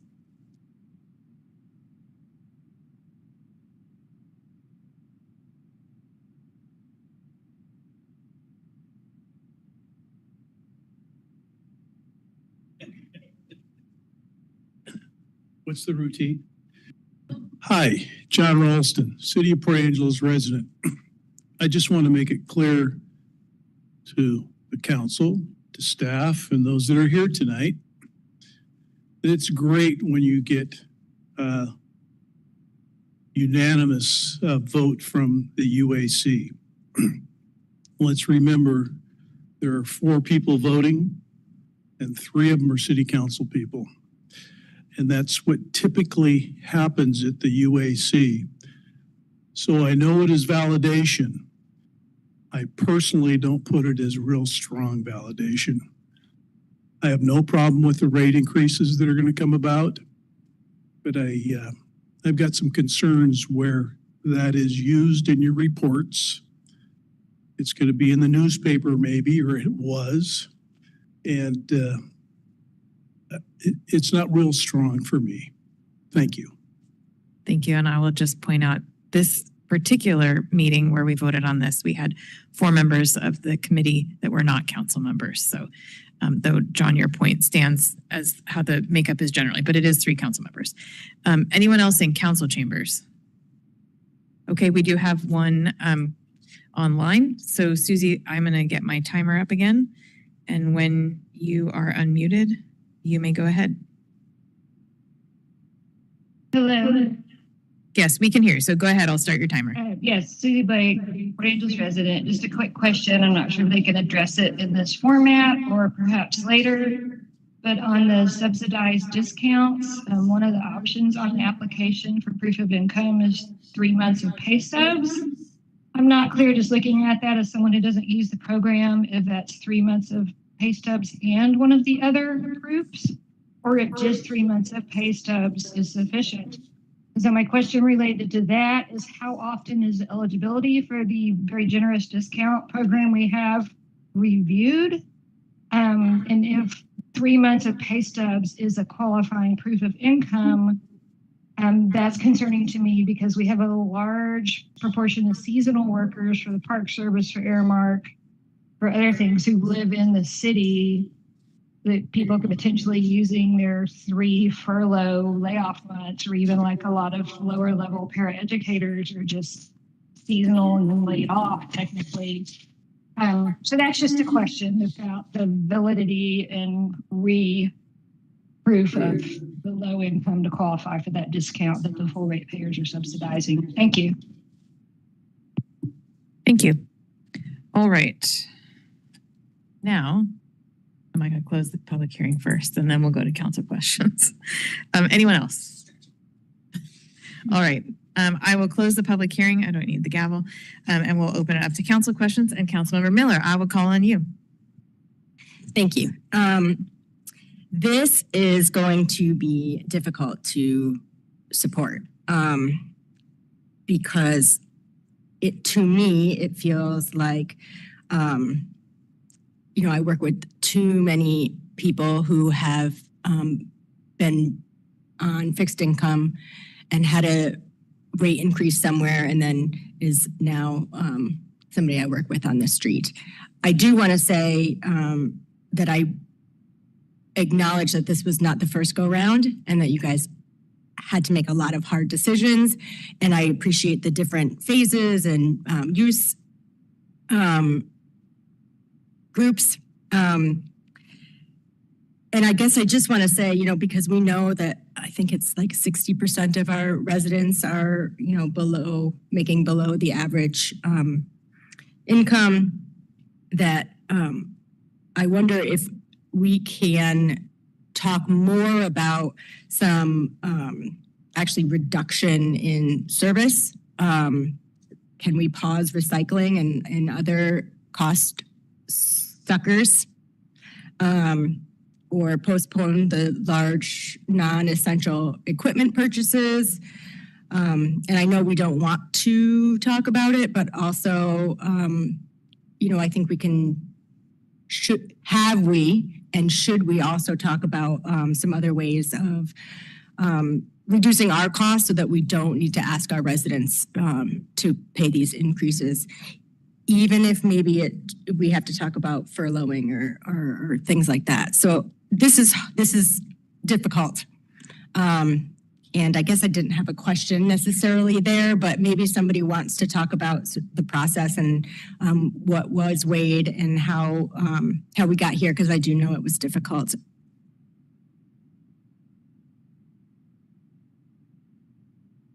Do you want to follow up on that, Serena? And I'm going to make notes.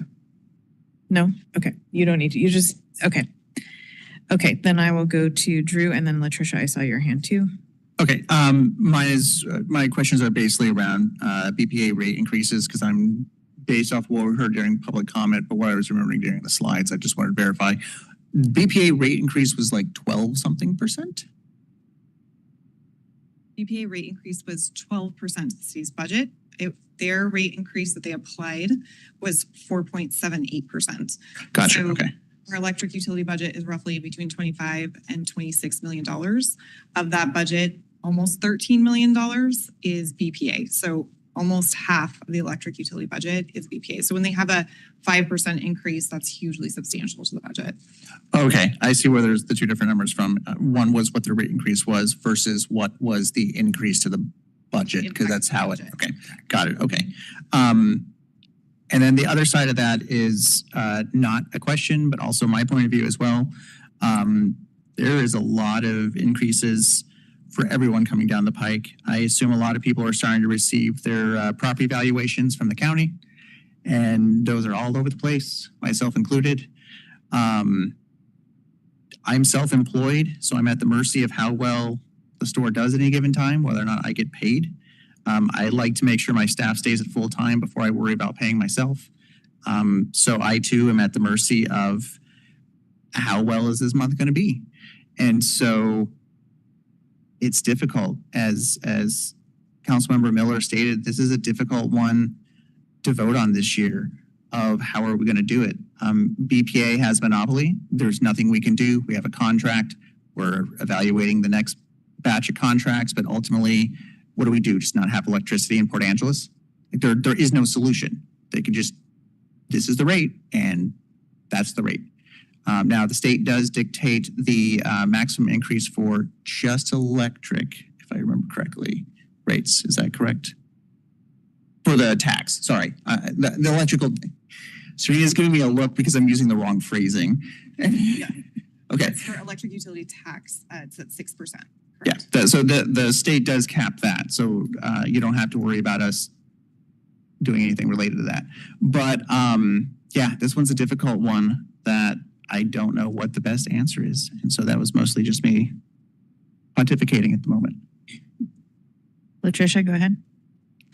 Yeah, I'm curious, maybe I'm just going to across the board, electric, solid waste, Medic 1. Well, I have a separate comment on Medic. Can you provide examples, and is there what capital projects have we outlined that are mandatory, that are needed for this coming year that's in this budget? I'm assuming that there's probably, have we delayed any capital projects for this coming year to help reduce this cost for electric and even solid waste? If you can answer that question, I'm curious as to what staff have talked about behind the scenes before they brought this to us, and if those aren't approved, then what happens to those projects? And then the Medic One, just say, I know we talked about a feasibility study to work with other fire departments. Does that fall underneath Medic One? With that feasibility study that we're talking about, you know, like joining our capacity, is there any room in that feasibility, that study that we're doing where there's cost savings for Medic One? I know, I was over here looking at you, sorry, like expecting you to answer. So council, I can answer that last question first, and I would just say that we're probably at least a year or two out before we see that move forward to where it would make a difference relative to the Medic One utility or to the city's general fund. But that's very early in stages of discussion right now. As you all are aware, that it has gone out for an RFP to provide a consultant who can help us determine exactly what some of the steps along the way will be, as well as the cost in looking at a regional fire authority might be. So is there an opportunity for Medic One with local, I don't know, hospital or other entities that purchase the equipment to consolidate or to jump onto a contract to get those supplies at a reduced cost, like consolidating your buying power?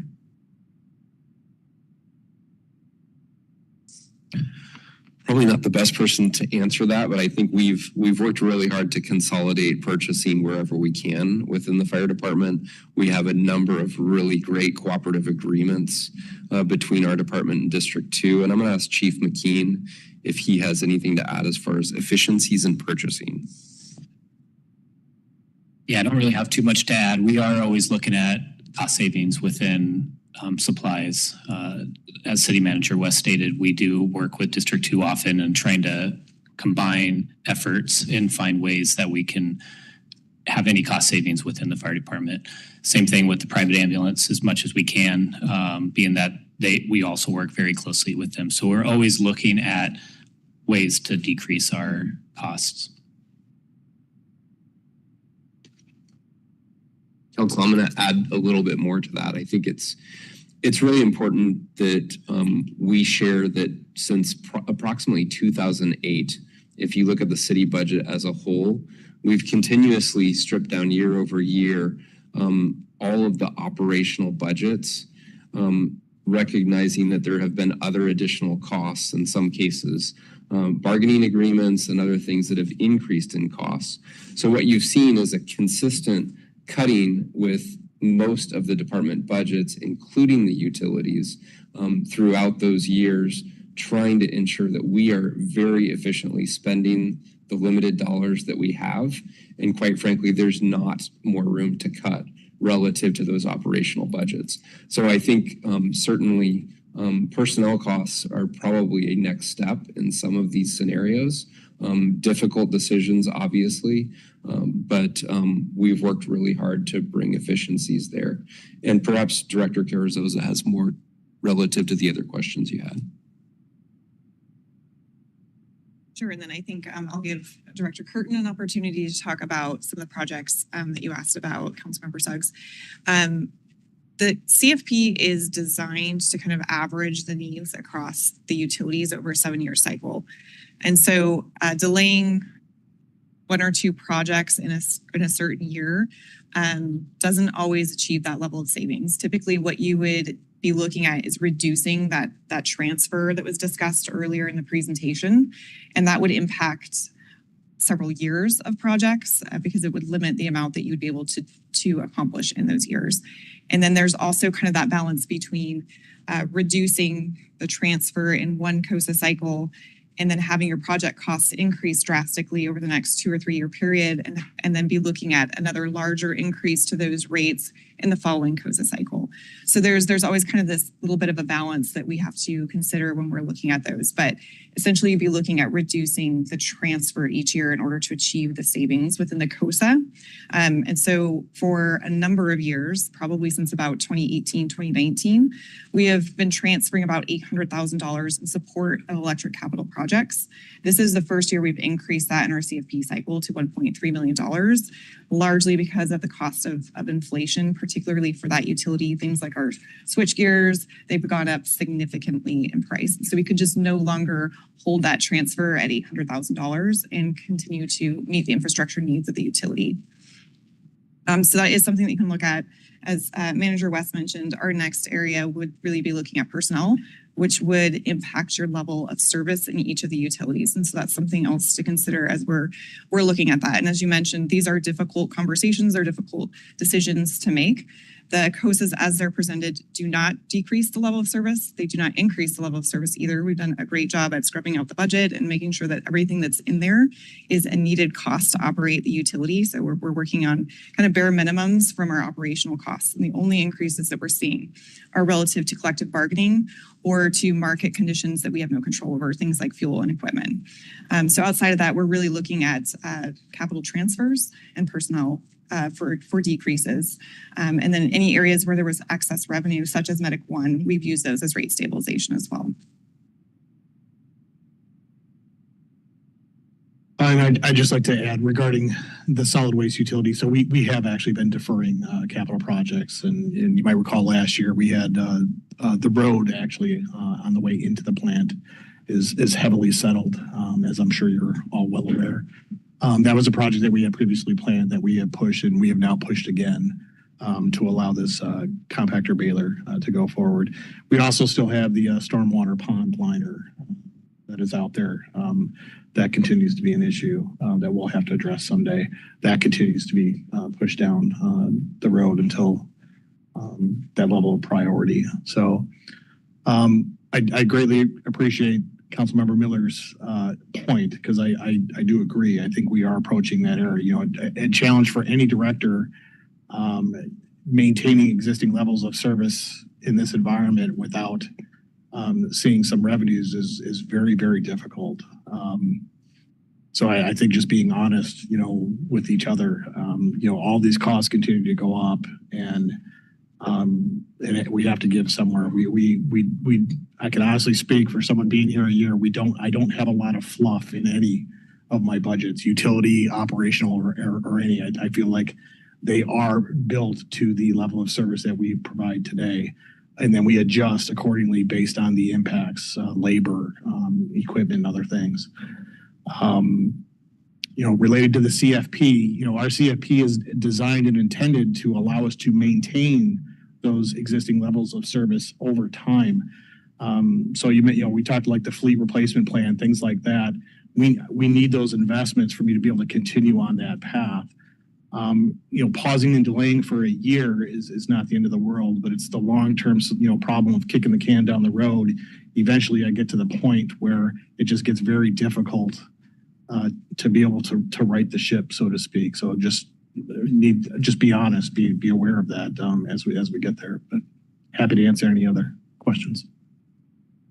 Madam Mayor, if I may just jump in with one more item for that staff did heavily consider, a difficult decision that we included in the COSA relative to solid waste, is that we did freeze a vacant position, as well as the seasonal part-time position that we would typically fill. So for the 2-year COSA cycle, both of those positions will be frozen. They are not included in the COSA. And that's one of the ways that we achieved some savings within the solid waste utility. Go ahead, it's your turn. What were those positions? There's a part-time seasonal position. And so 6-month position that we filled to kind of help in the summertime, and then a utility worker at the transfer station. Yes, what do we lose by not having those positions?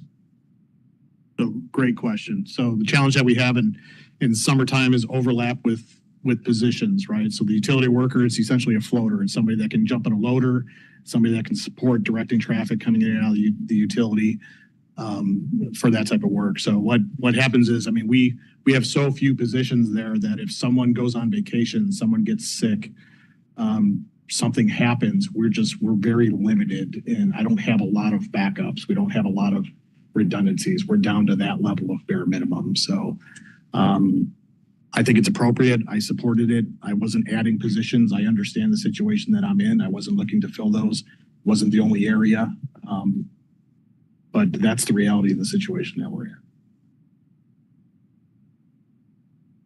This was my first council meeting with COSA where I wasn't on the utility advisory committee. So it's a good experience to see the sticker shock without having the UAC kind of weaning one in. And I'll thank Sean for taking that one. Appreciate that. Also thank Director Carzoza for what should be another award-winning presentation. So thank you for that. Boy, we've received a lot of emails today about high cost of utilities. And, honestly, I think it's fair to read a few paragraphs of one of them because, it sucks to be up here, like Councilmember Miller said, and say, well, what are other options? So one of them, and I'm just picking one at random, but I think a lot of them have the same theme. The city often speaks with pride about being community focused and caring, but these constant rate increases tell a different story.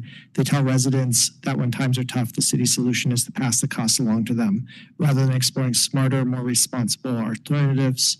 I urge the council to take a different approach, tighten operational budgets, prioritize essential projects, delay what can wait, seek outside funding. There are always options if leadership is willing to be creative and compassionate.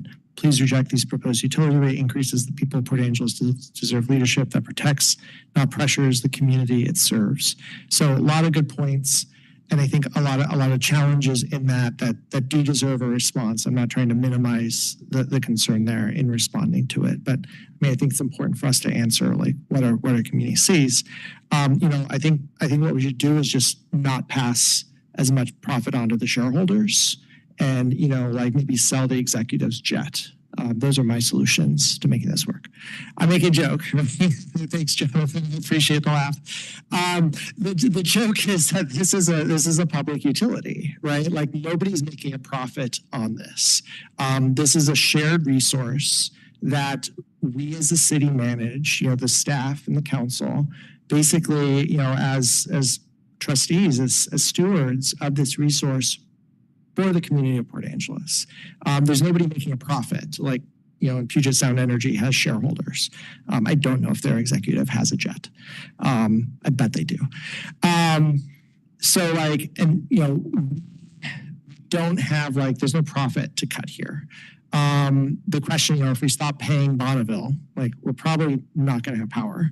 I don't know what happens. I doubt they just flip the switch off, but in theory, maybe they do. The solutions are tighten operational budgets. I think that is something that needs to continuously be reviewed. Hearing that, we could be saving $360,000 a year and 60% of our loads by having the compactor baler makes me say, well, why didn't we have that before, right? That seems like low-hanging fruit. So, there are operational gains. We recently had community members comment and us as a council decide to pass on purchasing a $50,000 tractor for the Parks Department. Where that was a number of public comments and a number of meetings that we made that decision. And I don't know if it's going to come back at some point, maybe when I'm off the council. I did some quick math. Our full budget as a city is $89 million. So if we review every $50,000 purchase, that would mean that we have to look at 10 of those purchases every day for an entire year to go through the whole budget.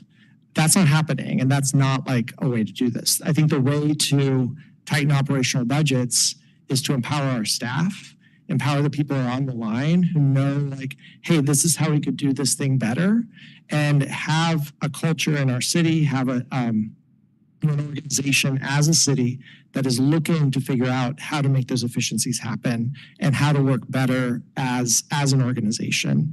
I think it comes from empowering our staff to look for improvements rather than scare our staff into potential cuts that we're going to actually get to a better operational budget, if you will. Because the people who are closest to the problem are probably also closest to solutions. Prioritize essential projects. That's one we just talked about a little bit with the capital facilities plan. The analogy I always use is it necessary for me to change the oil in my car this year? No, I could put that off.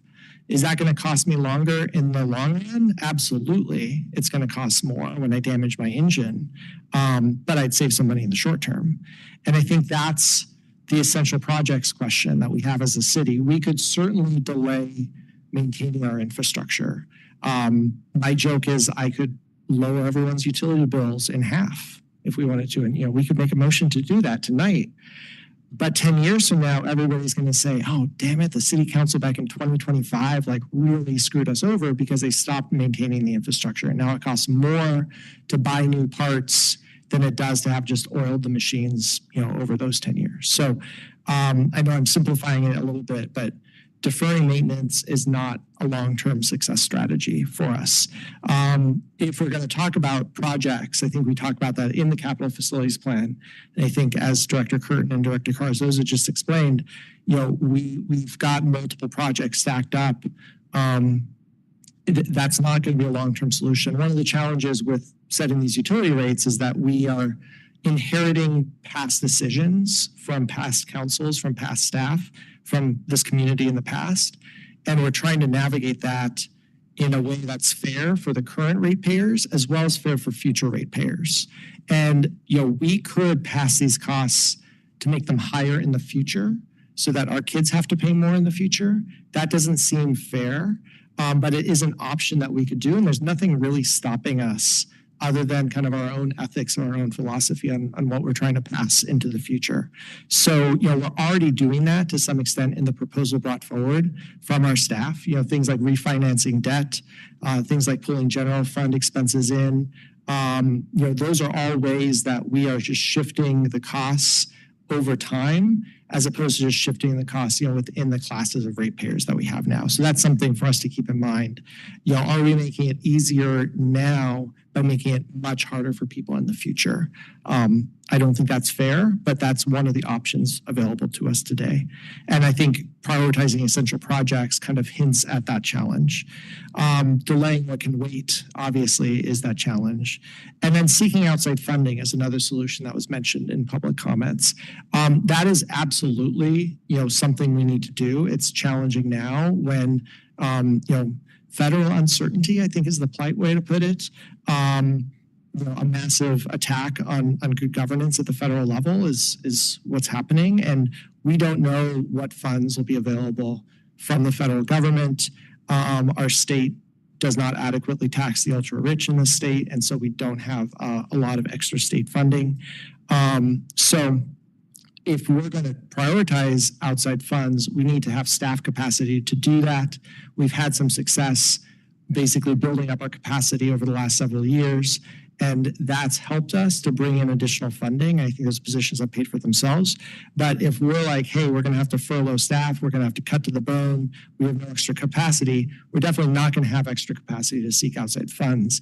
And then we're going to be in kind of a, is death spiral too strong a term, of like, basically asking our ratepayers to pay for something that we could have had somebody else pay for if we had the capacity to reach out for those unfortunately competitive grants. So I don't see a lot of good options, when we're at this level, when we're at this like, hey, time to adopt the COSA. It takes, I think, community research. It takes our staff primarily as the people who are closest to this work to figure out, how do we run these essential services as efficiently as we can? And ultimately, us and the council have some votes. I do have one small thing that is, I think, worth trying to do. And this has been brought up in past utility advisory committees is that we raise the electric rate when people are using the most electricity in Port Angeles. We're in the winter, we're not using a lot of AC in the summer. And we raise it on January 1st, and it's like, wow, that is a big increase because people are using a lot of electricity. So one suggestion, I think Matthias from UAC made this recommendation a while ago, was to raise the electric utility rate in the summer rather than in the winter when people are using less electricity. And I'm going to go ahead and try to make that now. So I move to adopt the resolution amending portions of the City of Port Angeles' utility rate schedule with the following amendment. The electric utility rate schedule is amended to be effective June 1st, 2026, rather than January 1st, 2026.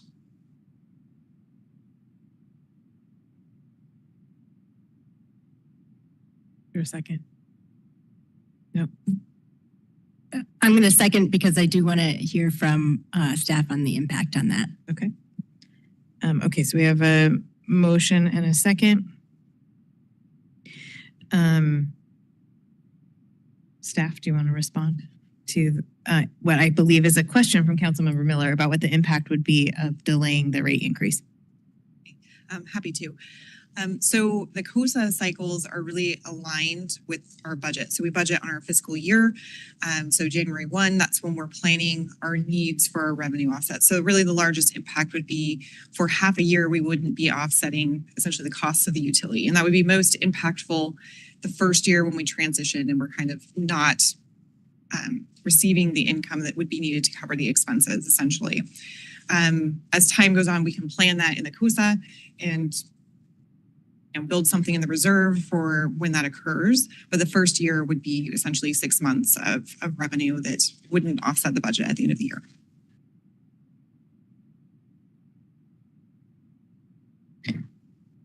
I still want to speak to the main issue, but a specific question, which I'm just going to add it to my question because we have a motion that includes the main motion with this change. So I actually want to see, John, did you want to speak to the issue in general? Because you're the one council, you have not gone, I usually go last, so I was going to call on you next anyway. If you don't want to speak, that's okay, but I imagine you probably have a few questions or comments. And then I'll go and I'll ask my question about that answer in my questions. Go ahead. Thank you. I've been patiently waiting. So I just have a couple of questions. So can you guys, the staff, briefly explain just why utility funds and general funds, why they're different and why we can't just offset costs in the utility by cutting from our general? Can you take a minute and explain that so other people can get more of an explanation on that? Great question. Yes. So revenues in general, citywide, usually have rules associated with how they can be used. So for example, in our utility funds, any of the rate revenue that's collected has to be used for the utility. It can't be used for any other purpose. It can't be used for any other utility. The electric fund cannot pay for things in the water utility or vice versa. There are times where you can loan funds, but those have to be paid back with interest as if it's a business. So we treat those utility funds as if they are their own separate business. There is only one fund that is allowed to subsidize any other fund. That's the general fund. And within that, that is only for taxes that are collected that can be used for any purpose in state or CW. And so those are primarily property sales, general sales tax collection, and utility tax collection. The impacts to that is every time the general fund subsidizes, that's funding that is not used within the general fund for those basic city services, things like police, fire, streets, and parks primarily are the ones that are impacted every time those subsidies occur. But generally, the shifting and paying within other funds is not allowed. There are charges for services are allowed. So if, for example, those allocations I mentioned, where a great example is the city's customer service division, about 98% of the tasks that that division performs are on behalf of utilities for taking payments for utility billing. And so those are charged directly to those utilities. However, just basic revenues cannot be shared between the different funds in general. And that's legally mandated in RCW law, right? The other question I had was, you've kind of talked a little bit about it already, but what other options did you guys evaluate? Like deferring, we talked about deferring projects and using reserves in one case, postponing increases, but what other kinds of options you guys evaluate before setting these rates? And could you talk about those options, what you thought the short and long-term consequence would be if you went through those options instead of using them as the so setting different rates versus the rates that are represented to us tonight? So I'd say city staff considered everything except for level of service cuts, essentially. So personnel, items that we've mentioned, the personnel and the capital needs, those are the few areas that we did not explore. And in some instances, we did look at those capital costs, and we did defer some of the projects, as was mentioned by Director Curtin, particularly in the solid waste area. But we did not propose any kind of decreases to the level of service, just recognizing that we are operating on extremely lean budgets. And so to decrease the level of service would have significant impacts to our customers. And so we are not recommending that. We also are recognizing that, those long-term impacts would be that eventually that level of service would have to be restored, and those costs would likely be higher when that occurs. And so we're trying not to defer that into future years and to future generations potentially. I'm not, like deferring maintenance if I can. The chronology is great, and I also appreciate what Ms. Blake said about paraeducators. We're working 2 or 3 jobs, and this could, significantly impact those people. And they are honestly the heart of our school system, and we can't afford to lose however many we have that to move because of this. So the last question I have is, do we have any plans, and you mentioned it, to better advertise, make easy access to those assistance programs? Because I know in some of those emails we got today, that was one of the comments that stood out to me, is like people are having a hard time knowing how to access those programs. And to me, we need to make sure they're easy to find, easy to access, apply for. So maybe it's more of a comment than it's a question, but I would advocate strongly for the transparency and how to do that, and really reach out to those people who will be most affected by this, because I don't want anyone to have to choose between their feeding their kids and electricity bill in a month, which was also communicated in some of those emails and comments I've heard. But I appreciate your clarification on those questions. Thanks for the presentation. But yeah, like Emily said, this is not a fun decision or an easy one to make. So that's all I have, Mayor. Thanks. All right, I'm going to take my turn, but I see Amy's hands and Latricia's hand, and I've noted you both. So I'll jump first to the proposed change to the staff recommendation that Councilmember Showman Warren made. And I'm wondering, so I understand the budget implication to potentially holding off and functionally shifting the electric COSA cycle to summer. And I think I know the answer, but I'm going to ask anyway. Is there any reserve in that fund available to potentially cover that if we authorize the use of it? And I'm not suggesting I'm going to do that right now. I just want to know if that is even, like, I know some of our funds are not where they need to be. Some of them are exceeding. Mostly that's for capital reserves. And I don't want to put off the light ops building, which is likely that costs money in other ways that I think would offset the benefit.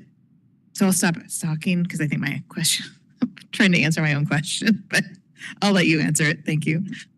So in the electric utility in particular, we did take the majority of the excess reserve and move it into our capital funds starting for 2026. And that was planned to help offset that, like the increase to the transfer that I mentioned, moving it up to $1.3 million. We use the excess reserve to kind of keep that lower than what it would have needed to be.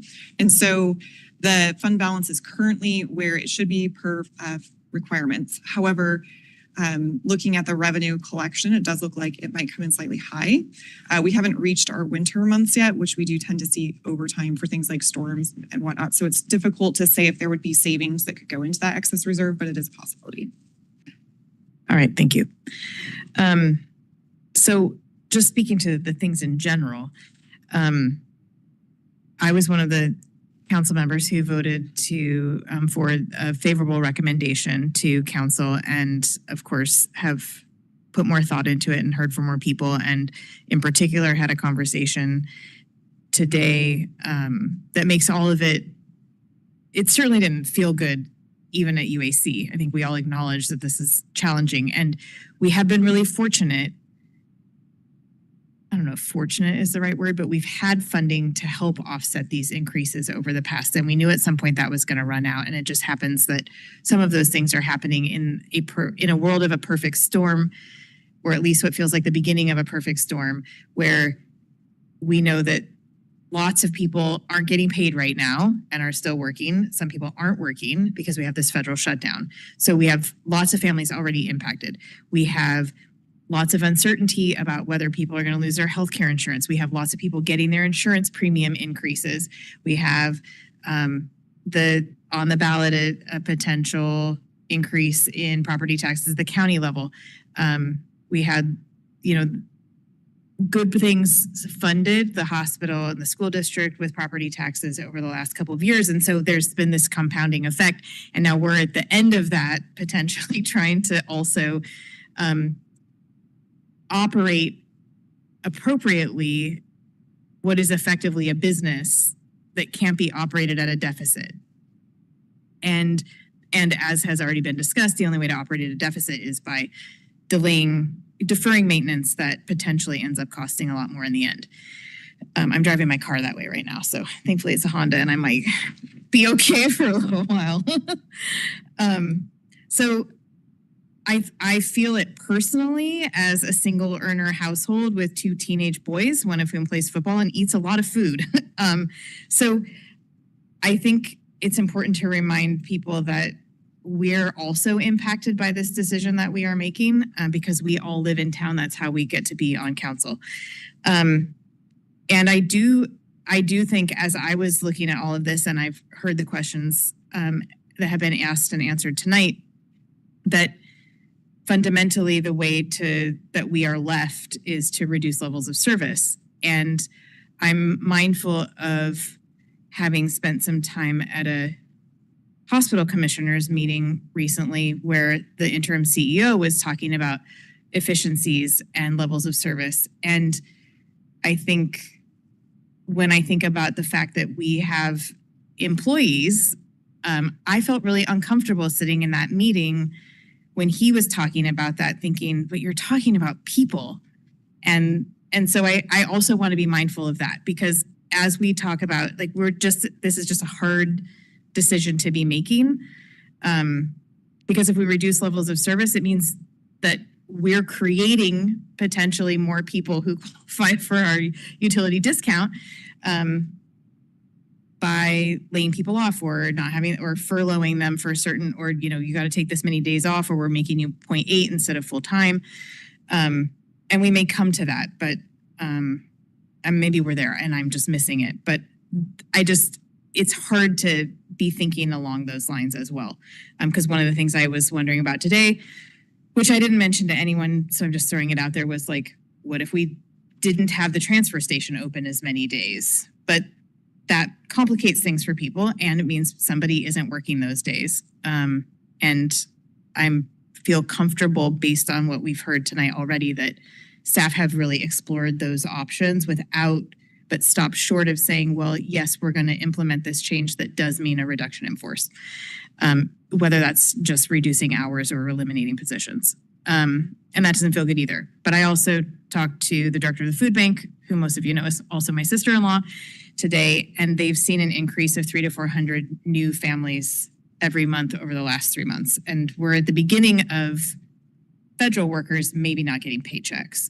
And so I'm concerned that they're the tip of the spear of what we're going to see economically, which maybe is just a whole nother soapbox I don't need to be on right now, but I feel like it is important to listen to people. And I'm really struggling because I think we have a fiduciary responsibility to the city as council members to make sure that we are doing right by the utilities. I don't think anyone is calling and saying, I don't care if my power is not back on for a week. I think people appreciate not losing their food and that we have quick turnaround and our power doesn't go out very often, and that it costs money to maintain the service that way. So I guess where I'm leaning is I appreciate the rate schedule shift. I'm concerned about what that would do to the budget, and I'm not inclined to support that right now. But what I would like to see is if in supporting this, if we could also have, which I think we do, but I want to say it out loud, a commitment from staff that while we don't normally touch the COSA because we build our budget around it, if for some reason something shifted where there was a grant that was able to purchase a big piece of equipment, that we would bring this back, we would bring back the rates for an adjustment, not at the end of the cycle, but mid-cycle, so that we could bring it back down for people. And maybe that's not likely, but I think if we're able to do that, I would feel more if we had a commitment to that and maybe reevaluating the how we do the utility discount would also be of interest. And I think that could be something that we do in the new year. Just so we're consistently, like, we pass it because we need to pass a budget and we need to make our utilities whole,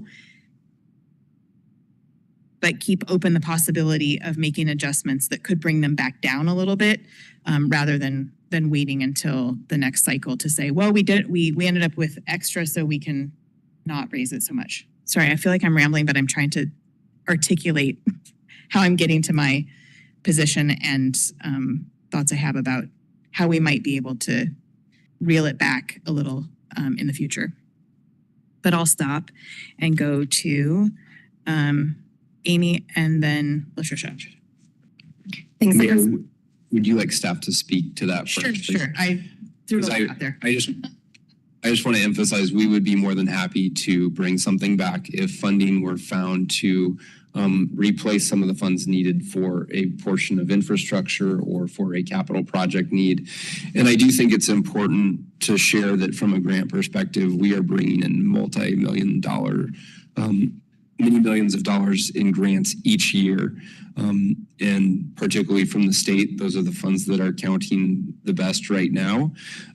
But I think we can certainly put some of the bigger purchase items as a state priority list relative to our legislative priorities and look at seeing, we know it's a difficult state budget cycle, but we can put some of those things such as the compactor on that list. And if we find other means to get those funded, then yes, we could come back and take a closer look at the utilities and see if there are modifications we can do to provide some relief to our local ratepayers. Thank you. I appreciate that. All right, now Amy. Thanks. I want to speak just briefly to my second. I think increasing, I was actually kind of thinking about that, like we're coming up on winter and where it's really felt more. So I think I'd like to see more information on the impact of making that change. Moving it to a summer month rather than January. But I also would like to see more information on what it might look like to reduce service. Whether that's, again, I keep saying pause recycling because I feel like that is a big cost. But I could be wrong. So I think we also need to take a look at that. I know that what was said was we didn't want to really have that service impact to our customers. But where I'm sitting right now, I think this rate increase is is already a significant impact to our customers. And so I'd like to be able to, I guess, compare that to a service reduction as well. So that's where I'm sitting. I do support moving the rate changes. Sorry, it's almost 9:00. I should be in bed. I support that, but I don't support the initial piece of that motion. So you don't support the recommendation for the rates, but you do support shifting. Okay. I know it's not normal for me to respond, but I thought about the recycling too when you said it. And my concern is everyone's going to throw it in the garbage. So we're still paying for it. But staff answer that. So I'll go to Latricia and then go back around. Two things. One is on the interloan that we have. I know the rates on there is like 4.4% based on the slide. Is there would that qualify for like a low interest loan from like Department of Commerce to refinance that through Department of Commerce through like a infrastructure or capital loan in which maybe we throw the compactor in there, the baler that would turn it into I don't know if there's any opportunities there at a lower interest rate loan that we can seek out through Department of Commerce to help with that, or if it makes sense at all.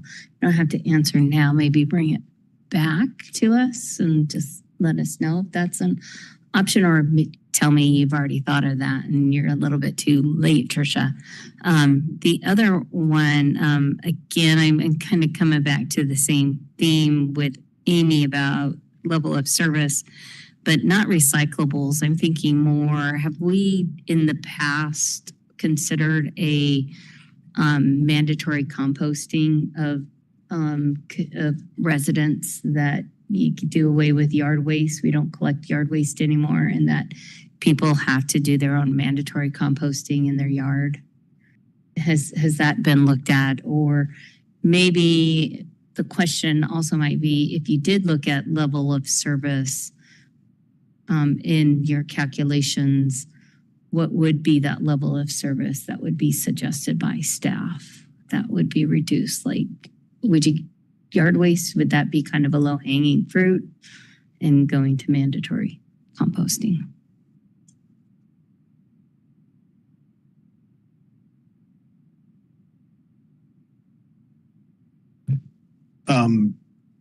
So I can honestly tell you, we have and continue to look at all kinds of things related to the operations of the facility, everything from hours, days of week, partial closures. They all have varying impacts. We have a lot of private companies that utilize that. So dropping to 4 days a week, for example, causes other havoc on things within the utility. Specific to solid waste, I mean, they might kill me for saying, but I mean, my honest opinion, and I'm just speaking, I came from Alaska. Our landfill was paid for by the borough, which is essentially the county, and every single resident of the county paid through their property tax to support the landfill operations. And, I can imagine the lift to do that, but if we have one essential transfer station that is serving the county, I understand we have smaller ones, but if they all transport to our facility and then ultimately leave, in my honest opinion, that is probably the most appropriate way to correctly, pay for that operation of the transfer station, that everyone that is benefiting from that has some participation in it. So I mean that, I don't know what it would take to do that, but I honestly, for the health of that's my opinion, that's probably the most appropriate thing to do.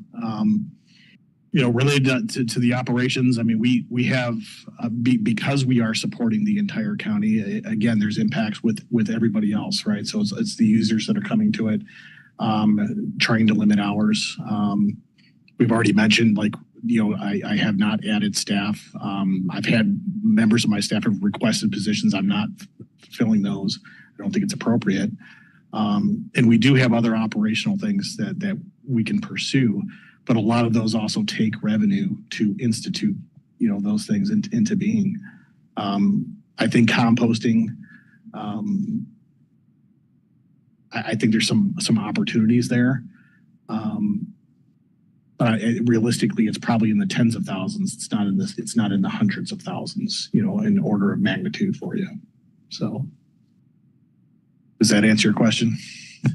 Well, it helps to kind of understand your guys' thinking and processing. I do know that the state, there was a bill that was passed that will shift the cost of recyclables from the consumer to the producer, but I don't think that's going to take effect for another 5 years. There's a process that they have to go through to do that, and so we're not going to see that for a while. And I have a question for staff. If we were to, because we've been on this for 2 hours, and I want to be mindful that we still have actually quite a bit on the agenda, and theoretically an hour and 8 minutes, 9 minutes to solve it or to get through it. What would be the implication if we tabled this until our next meeting for the possibility of, I know we knew it was coming, but I feel like there's some sort of deeper questions that some people have, and I'm wondering just what would be the implication if we tabled? Yeah, so Madam Mayor, for our solid waste utility, there is a requirement for us to report and post any changes 75 days in advance to those rate adjustments taking effect. And so the largest impact with that would just be those rate changes would not be able to take effect January 1. It would be pushed into February if we were to postpone that till the next meeting. So that's the largest impact. The other rates could be approved at a later time and wouldn't have any impact related to that. And then if I may, just because my mic is on, I did want to respond to Councilmember Suggs' question about the debt. So relative to the low interest loans with Commerce, those are competitive now. And so there's no guarantee that the city would receive one. We have not always been successful when we've attempted that. It would also be considered new debt as well. So that's something for us to consider, even though we're restructuring and refinancing that. And so we were looking at the interest rates for that 4.4% are actually currently, that's a lower rate than what we were seeing in other areas when we were doing the research and looking into this. And so that was actually our best rate in order to move this forward in time to be able to find those savings for that bailer.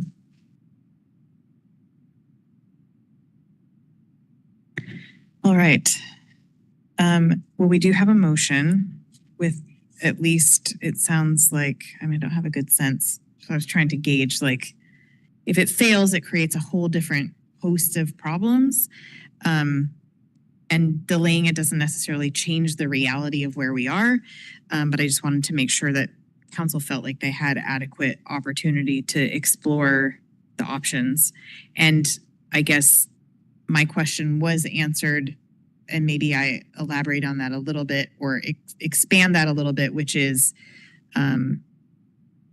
just because if we pass something tonight, we generally don't, but we may find ourselves in a position to have some time to say, let's explore what it would look like if we did go down the road of levels of service, what would that look like? I don't know that that's helpful, but just trying to think how to best meet the needs of our community for a rate that feels really challenging. While also I agree with other things that have been said about, fundamentally we have to pay for the utility, it has to pay for itself.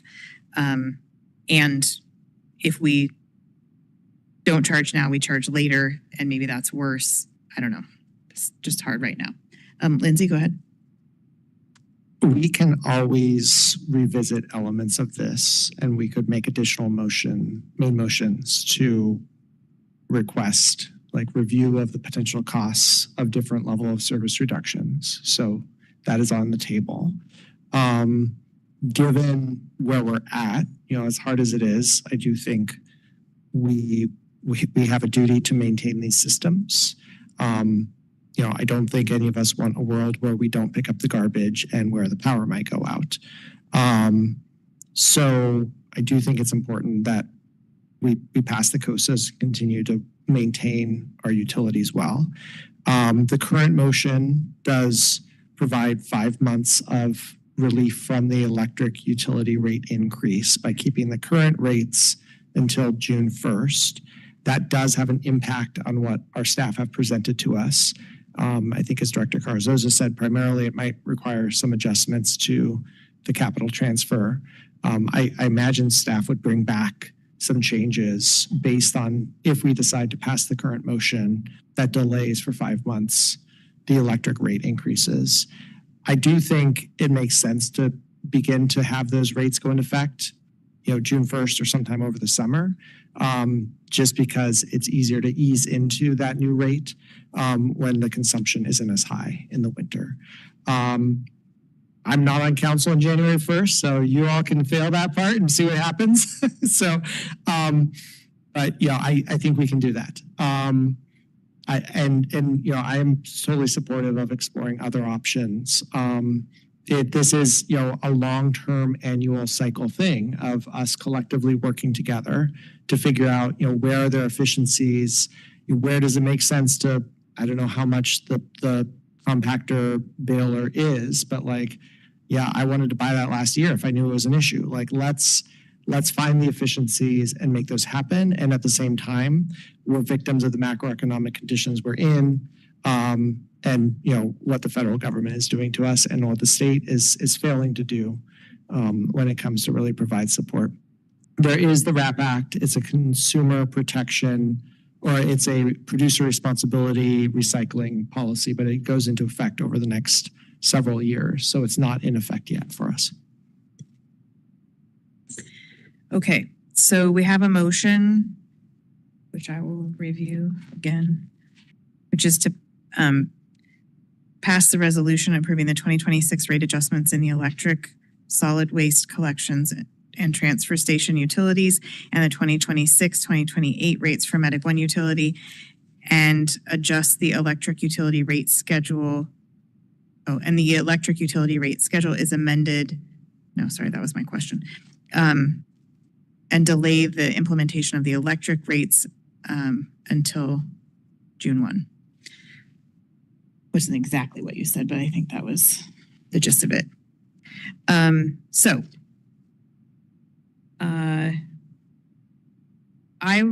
am in a place of feeling like the fiduciary responsibility is as important as making sure that our community can pay their rates, and would love the opportunity to, have a work session in the new year sometime to explore what it looks like, and are there ways to make adjustments so that we're being mindful of the impact, which would give us a little bit of, if the motion passes as it's stated, making staff figure out how to cover that, which creates a situation where staff figures out that 6 months. But it would also give us some time to potentially look at creating a budget amendment by changing some of those things. I don't know, just being able to revisit it and a commitment to revisiting it makes me feel a little bit better about it. So that's where I am. Are we ready to vote? Yes. Director Curtin, did you have to manage bears at the landfill in Alaska? Big ones. All right. All right, so we have a motion to pass the resolution approving the 2026-2027 rate adjustments in the, any last questions or comments? Sorry, I feel like we could be at this for 24 hours. So we have a motion to pass the resolution approving the 2026 to 2027 rate adjustments in the electric, solid waste collections, and transfer station utilities, and the 2026 to 2028 rates for the Medic One utility, and delay the implementation of the electric utility rates to June 1 of 2026. All those in favor of the motion, please say aye. Aye. Opposed? No. Right. Does that motion, the motion passes? Okay, it's not a budget. Okay. All right, the motion passes. Thank you. That was challenging, and we'll look forward to chatting more about this in the new year because I'm going to put it on an agenda. All right. I know it's 9, but I need a break. We'll come back and do budget revenue sources.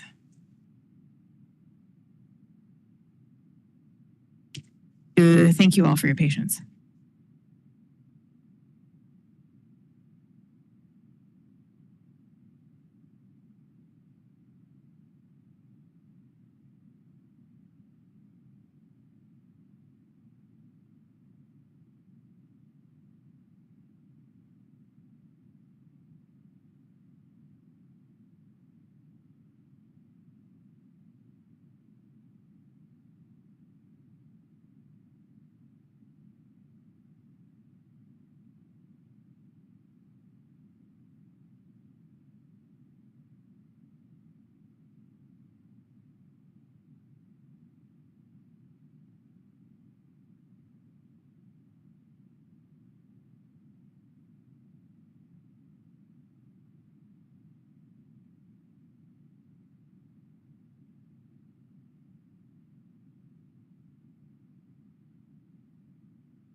All right, we need to reconvene.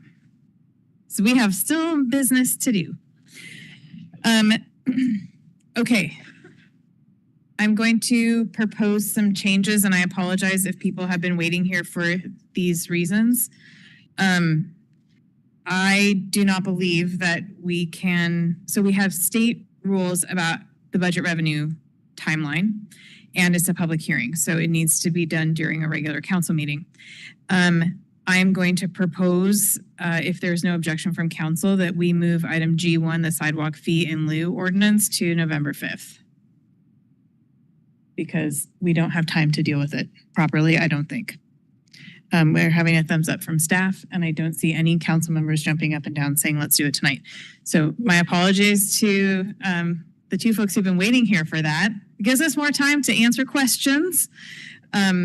But I think we won't be doing it justice if we try to handle it tonight, because we're supposed to be done by 10. So we've also pushed back to the 5th, item I2, that's the fire inspection program presentation and update.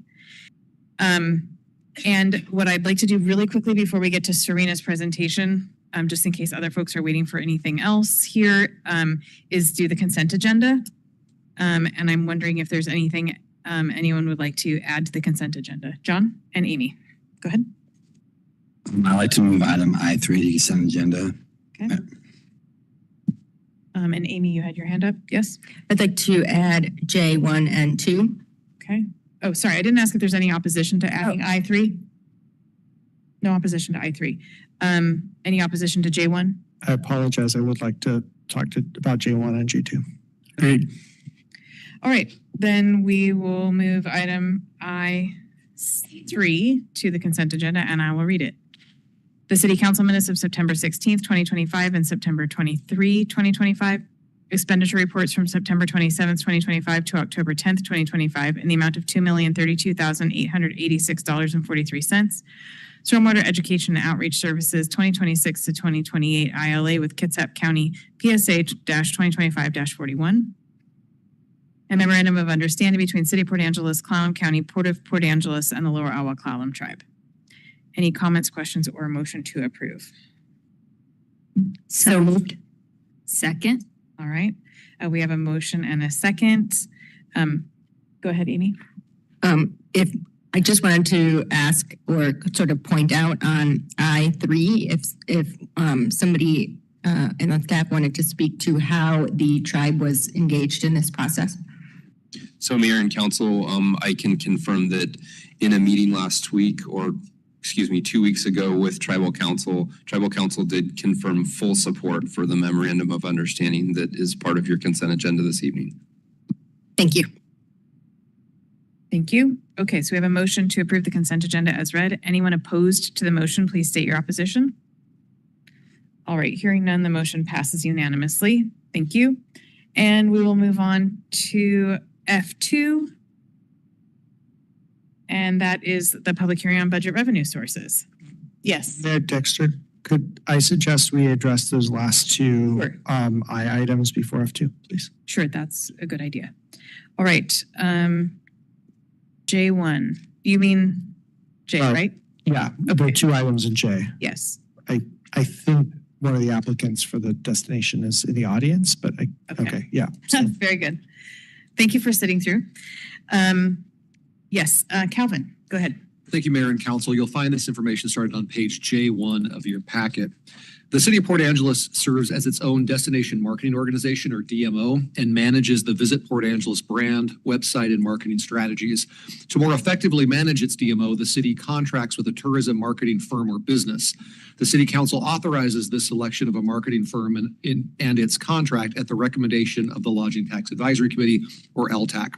On July 15th of this year, the City of Port Angeles published a request for proposals, or RFP, for tourism and marketing services. A total of 18 proposals were submitted by the deadline. The LTAC reviewed and individually scored those proposals based on several criteria. The scoring totals and the combined LTAC scoring for each application are included in attachment 1 to the staff report. Staff consolidated the LTAC RFP scoring, which resulted in 4 final candidates based on the highest total score and combined rank for interviews by the LTAC. The 4 finalists presented to the September 11th meeting of the LTAC. The committee used ranked choice voting to identify Wander Fuca as their top candidate. The voting chart for the ranked choice voting results is listed in attachment 2. As contemplated in the RFP, the city will execute a 1-year contract with the potential to extend the contract for up to 3 additional years. Council Resolution 1118 authorizes the city manager to execute all lodging tax contracts and agreements. The same authorizations were ratified by Resolution 1121 as well. So tonight's recommendation is to approve the selection of Wander Fuca as the LTAC's preferred candidate for tourism and marketing services. Thank you. Thank you. And we have some other staff here if there are questions. But I will open it up for council questions or comments. John, go ahead. I will support this. I was able to sit down with Ben and talk with him a little bit and do some research myself. And I think it's a great opportunity for our city to be promoted by local people who know our city and can speak to it. So I think this is a great opportunity, and I will be voting to support it. All right, thank you very much. Other folks also, I would happy to entertain a motion. Drew, go ahead. Yeah, so I've been going through the not application. Sorry, this is what happens when we're already past 9 o'clock. My brain starts getting fried. For the record, I'm not trying to leave early. It's really cold in here for anyone who's not actually here. Someday we'll fix the heat. I was going through the stuff that Wander Fuca submitted to us, and I do have some concerns, not necessarily so concerning that I would necessarily disregard them. They obviously have a lot of experience in brand marketing, product marketing, event marketing, content creation, but destination marketing, I'm not seeing a perfect parallel with. They do seem to be tourism adjacent for a lot of stuff. The CoLab, co-working in Vancouver was economic and tourism development. I was initially concerned about national and international marketing experience, but going further into some of the background and digging through some other stuff online, I'm less concerned about that.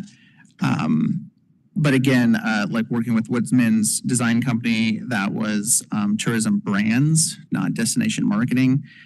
So my concern is the experience level on the actual destination marketing.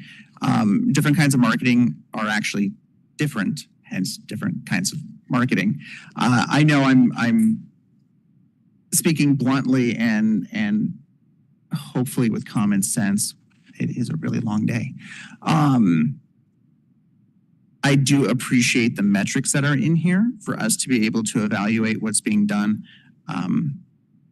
I think that's a really good approach for us to be able to make comparisons. I also just want to take a quick moment, not directly speaking to this recommendation, but just in the city and marketing in general. So for those unaware, one of my backgrounds is in marketing. I have a marketing degree. It's one of the reasons why I was looking forward to this process and seeing what the applications consisted of. And I just want to make sure that both council and the general public are aware that advertising is a part of marketing, but it's not all of marketing. And this does mention that, and I think it does cover that. But I have heard community suggestions of why don't we just get the high school students to make some really cool like TikToks and things for the city. And that's content creation. That's not marketing. It is an element of marketing.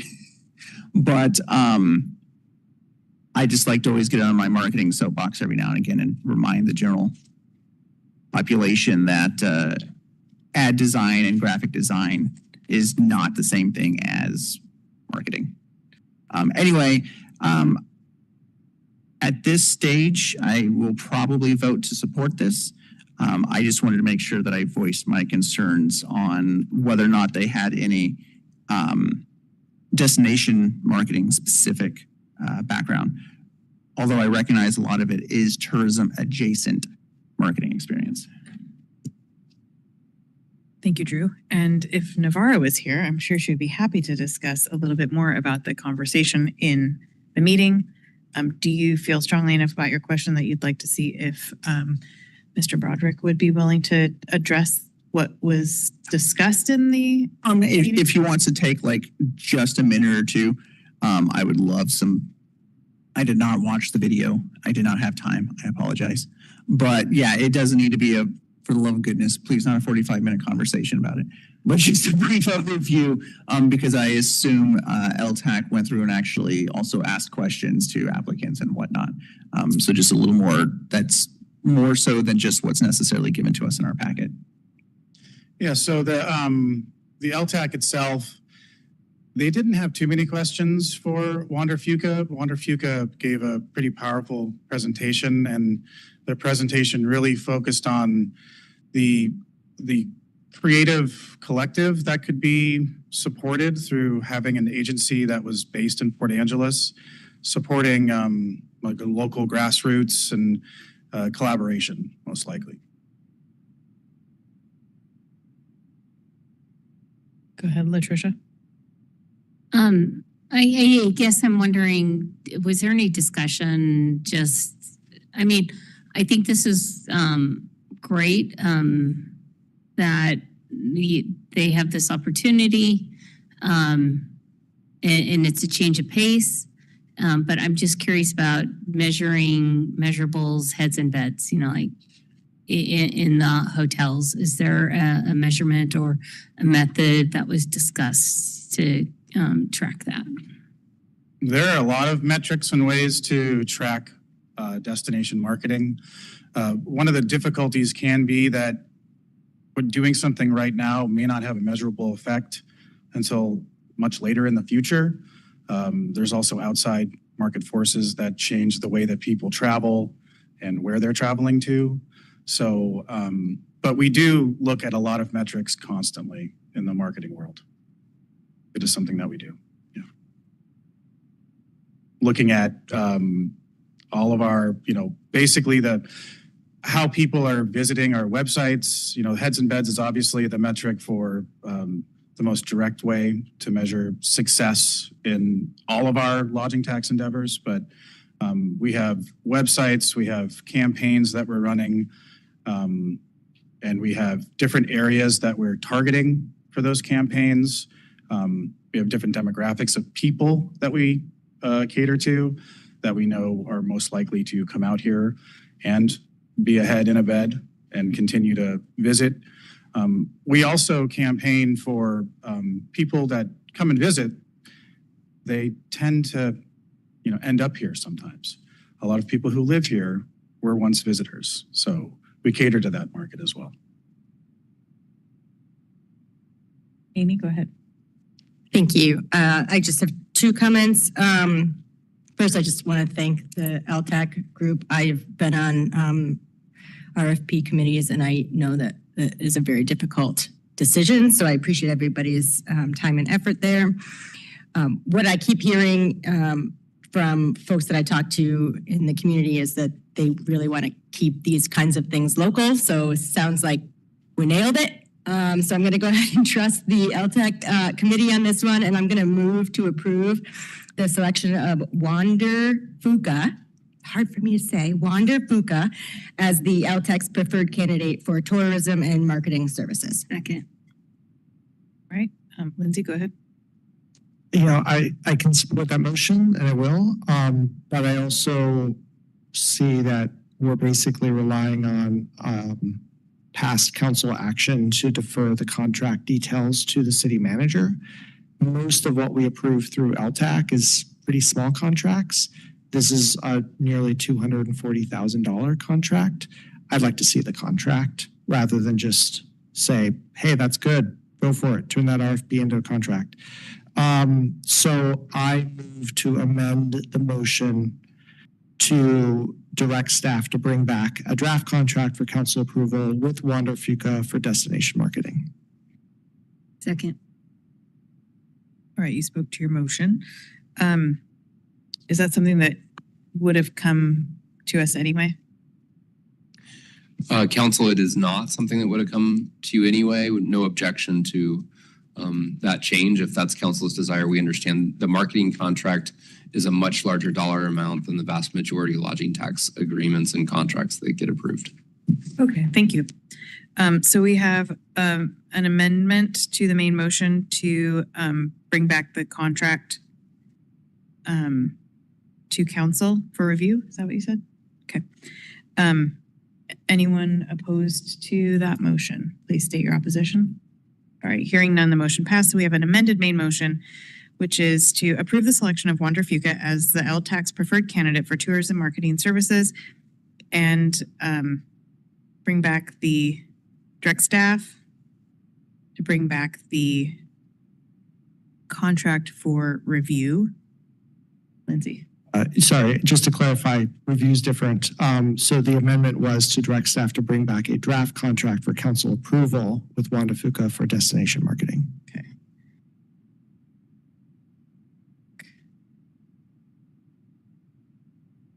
So do you need it so moved?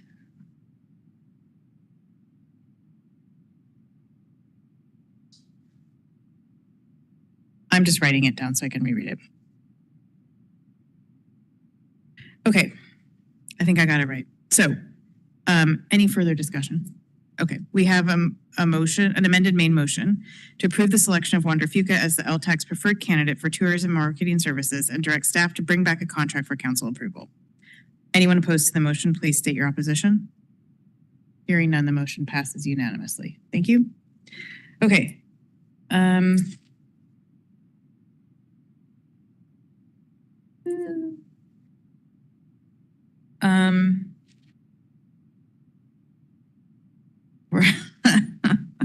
We're running out of time. I think because it's a public hearing, we need to go back to what's the concept? What is the consequence if we don't do the signal controller tonight? It can wait. Go ahead, Lindsay. I move to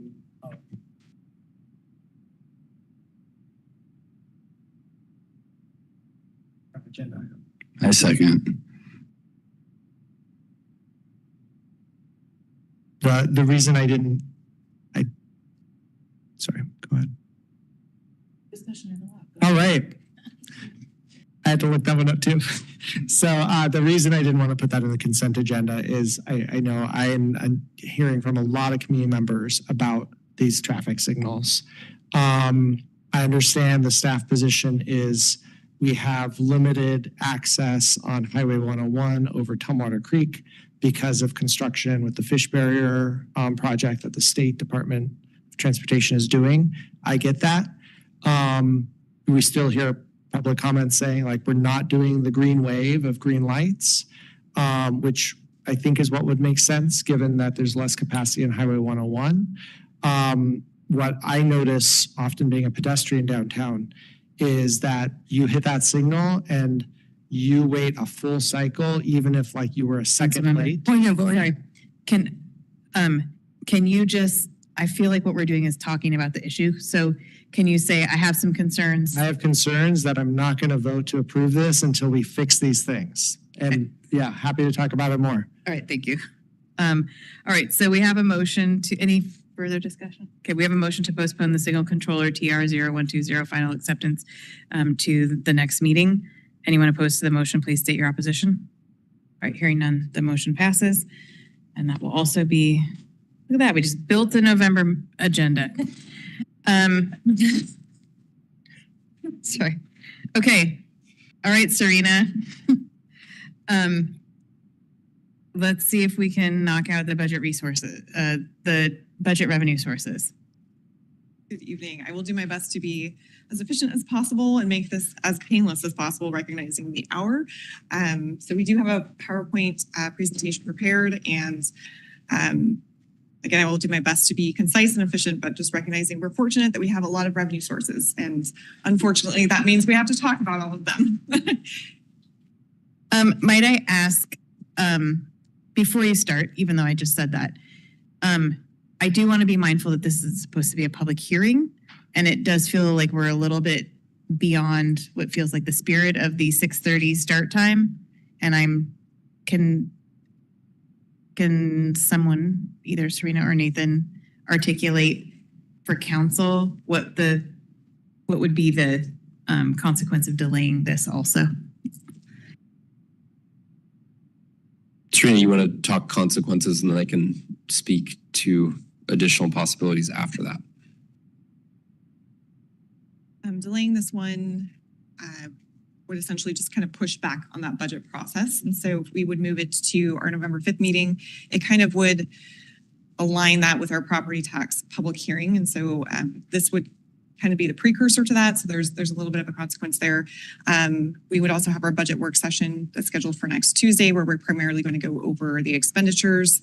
Typically, we would do revenues and then expenditures. This is required to be a public hearing by state law. And so it would need to have that component and be brought back to a council meeting. So it would essentially just delay a few things within the budget process, or kind of double up the process just a little bit.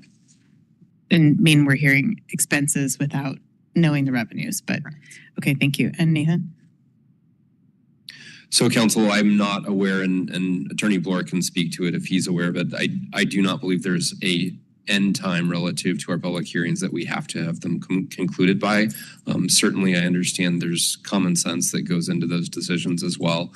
If council prefers to hear this at the November 5th meeting, council would make a motion to continue the public hearing to that meeting time, if that's your preference, as opposed to moving forward with the public hearing this evening. Okay, I feel like, this is my opinion, even though we're short on time and I raised the question, it makes a lot more sense to hear the revenue presentation before we hear the expense presentation, but I'm open to. I'll move to continue this to our first meeting in November. Second. All right. Does anyone need to discuss it? Amy, go ahead. Would we be able to have access to this presentation before November 5th? Yes, I'd be happy to share that. Okay, I can support this motion. Okay. All right, thank you, and my apologies. Well, here we are. I'm apologizing for myself, but here we are. Okay, so we have a motion to continue the public hearing on the 2026 budget revenue sources to the November 5th meeting. Anyone opposed to the motion, please state your opposition. All right, hearing none, the motion passes unanimously. Okay, people better not stay up late on election night. It's going to be a busy meeting. Okay, that brings us to John's going to be ready for school first thing Thursday morning. Okay, that is our business. So I'm going to suggest that we acknowledge that this was a long meeting and bypass council reports for public comment, but do quick information from city manager. Does anyone have strong opposition? Anyone have a... Okay. Nathan, go ahead. Mayor and council, my only item of information is that we do have a work session next week, the 28th of October, from 5 p.m. to 7 p.m., which is our budget work session where we get to present the 2026 budget. All right. And really quick question, is it too late? And do you still need, and is it too late for people to volunteer to help with trees on Saturday? I'll be getting trees, so you can totally help me if you need to. Mayor, we would welcome anyone who's interested, and to be safe so we can have a good handle on how many volunteers, they can contact the CED department and they'll be put in contact with Courtney, who's responsible for planning Saturday's event. All right, thank you. All right, anyone here for second public comment period? Well, if you are online, you can raise your virtual hand.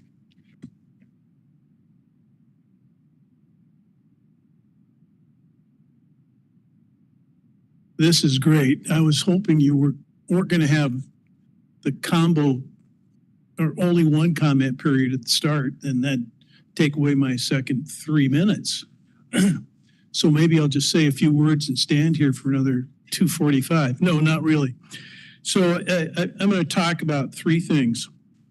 One, I hope the city can expedite anything they can do to help out a major employer in our town, and that's Platypus Marine. Please. Second one, anything we can do to expedite and move along. Anything for the potential build of Amazon's project out on Edgewood Drive or whatever you wish to choose it. The third one I'm going to talk about, and I know Lindsay has, Councilperson Lindsay has seen me walking out at Edishook many times. I know Kate has had a discussion with me about walking out there on occasion. And I mentioned several times about the speed of vehicles out there. Enforcement stuff, I got that. Policemen sitting on the side of the road and everybody's going to see them coming, or people are going to slow down. But I'm still concerned about somebody getting hurt out there. And unfortunately today, during my walk, or maybe I should say regularly, I park at the Park and Paddle or Paddle and Park lot. And there's, in the past 2 or 3 weeks, there's been a family of otter out there swimming in the mornings. Well, today they weren't swimming, and one of the adult otters was dead on the side of the road.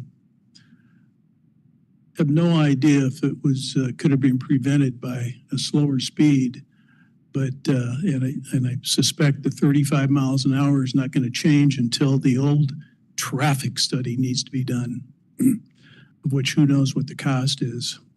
But I still want to see traffic speeds lowered on Edishook. In fact, I think it was 6 months ago, maybe a year ago or so, I think there was comment in the Daily News and an event of an accident somewhere close to the mill where some high speeds were involved. So high speeds on Edishook are a regular occurrence. Thank you. Thank you, John.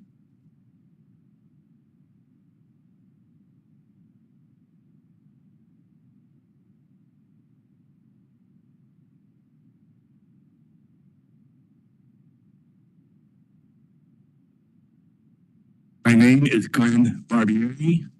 I'm a city resident. Yeah. I find it rather interesting. I'm not sure how, it's kind of an open question. It was mentioned today by somebody who gave one of the presentations, they spoke here, that there are interested parties in, alternate energy locally, and the need for it. I have I'm very much interested in this topic.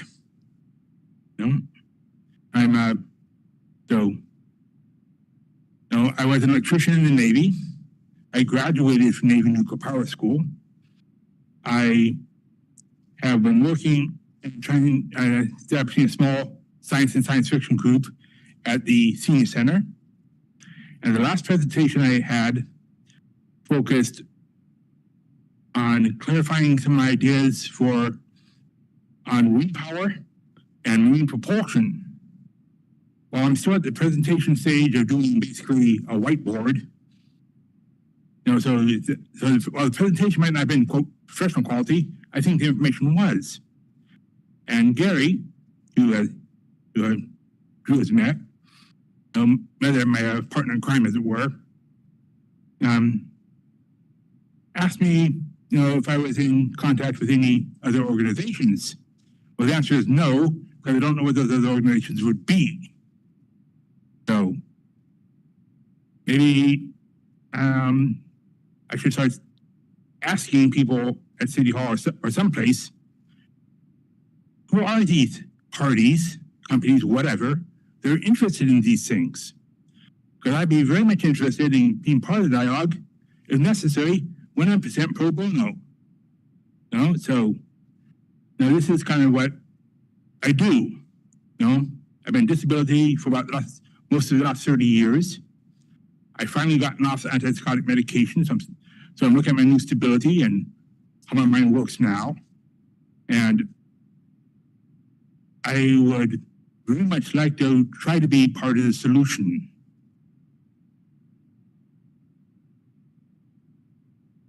So thank you for listening, and I'll see what I can do. Thank you very much. And I don't have any hands online. Anyone else? Okay.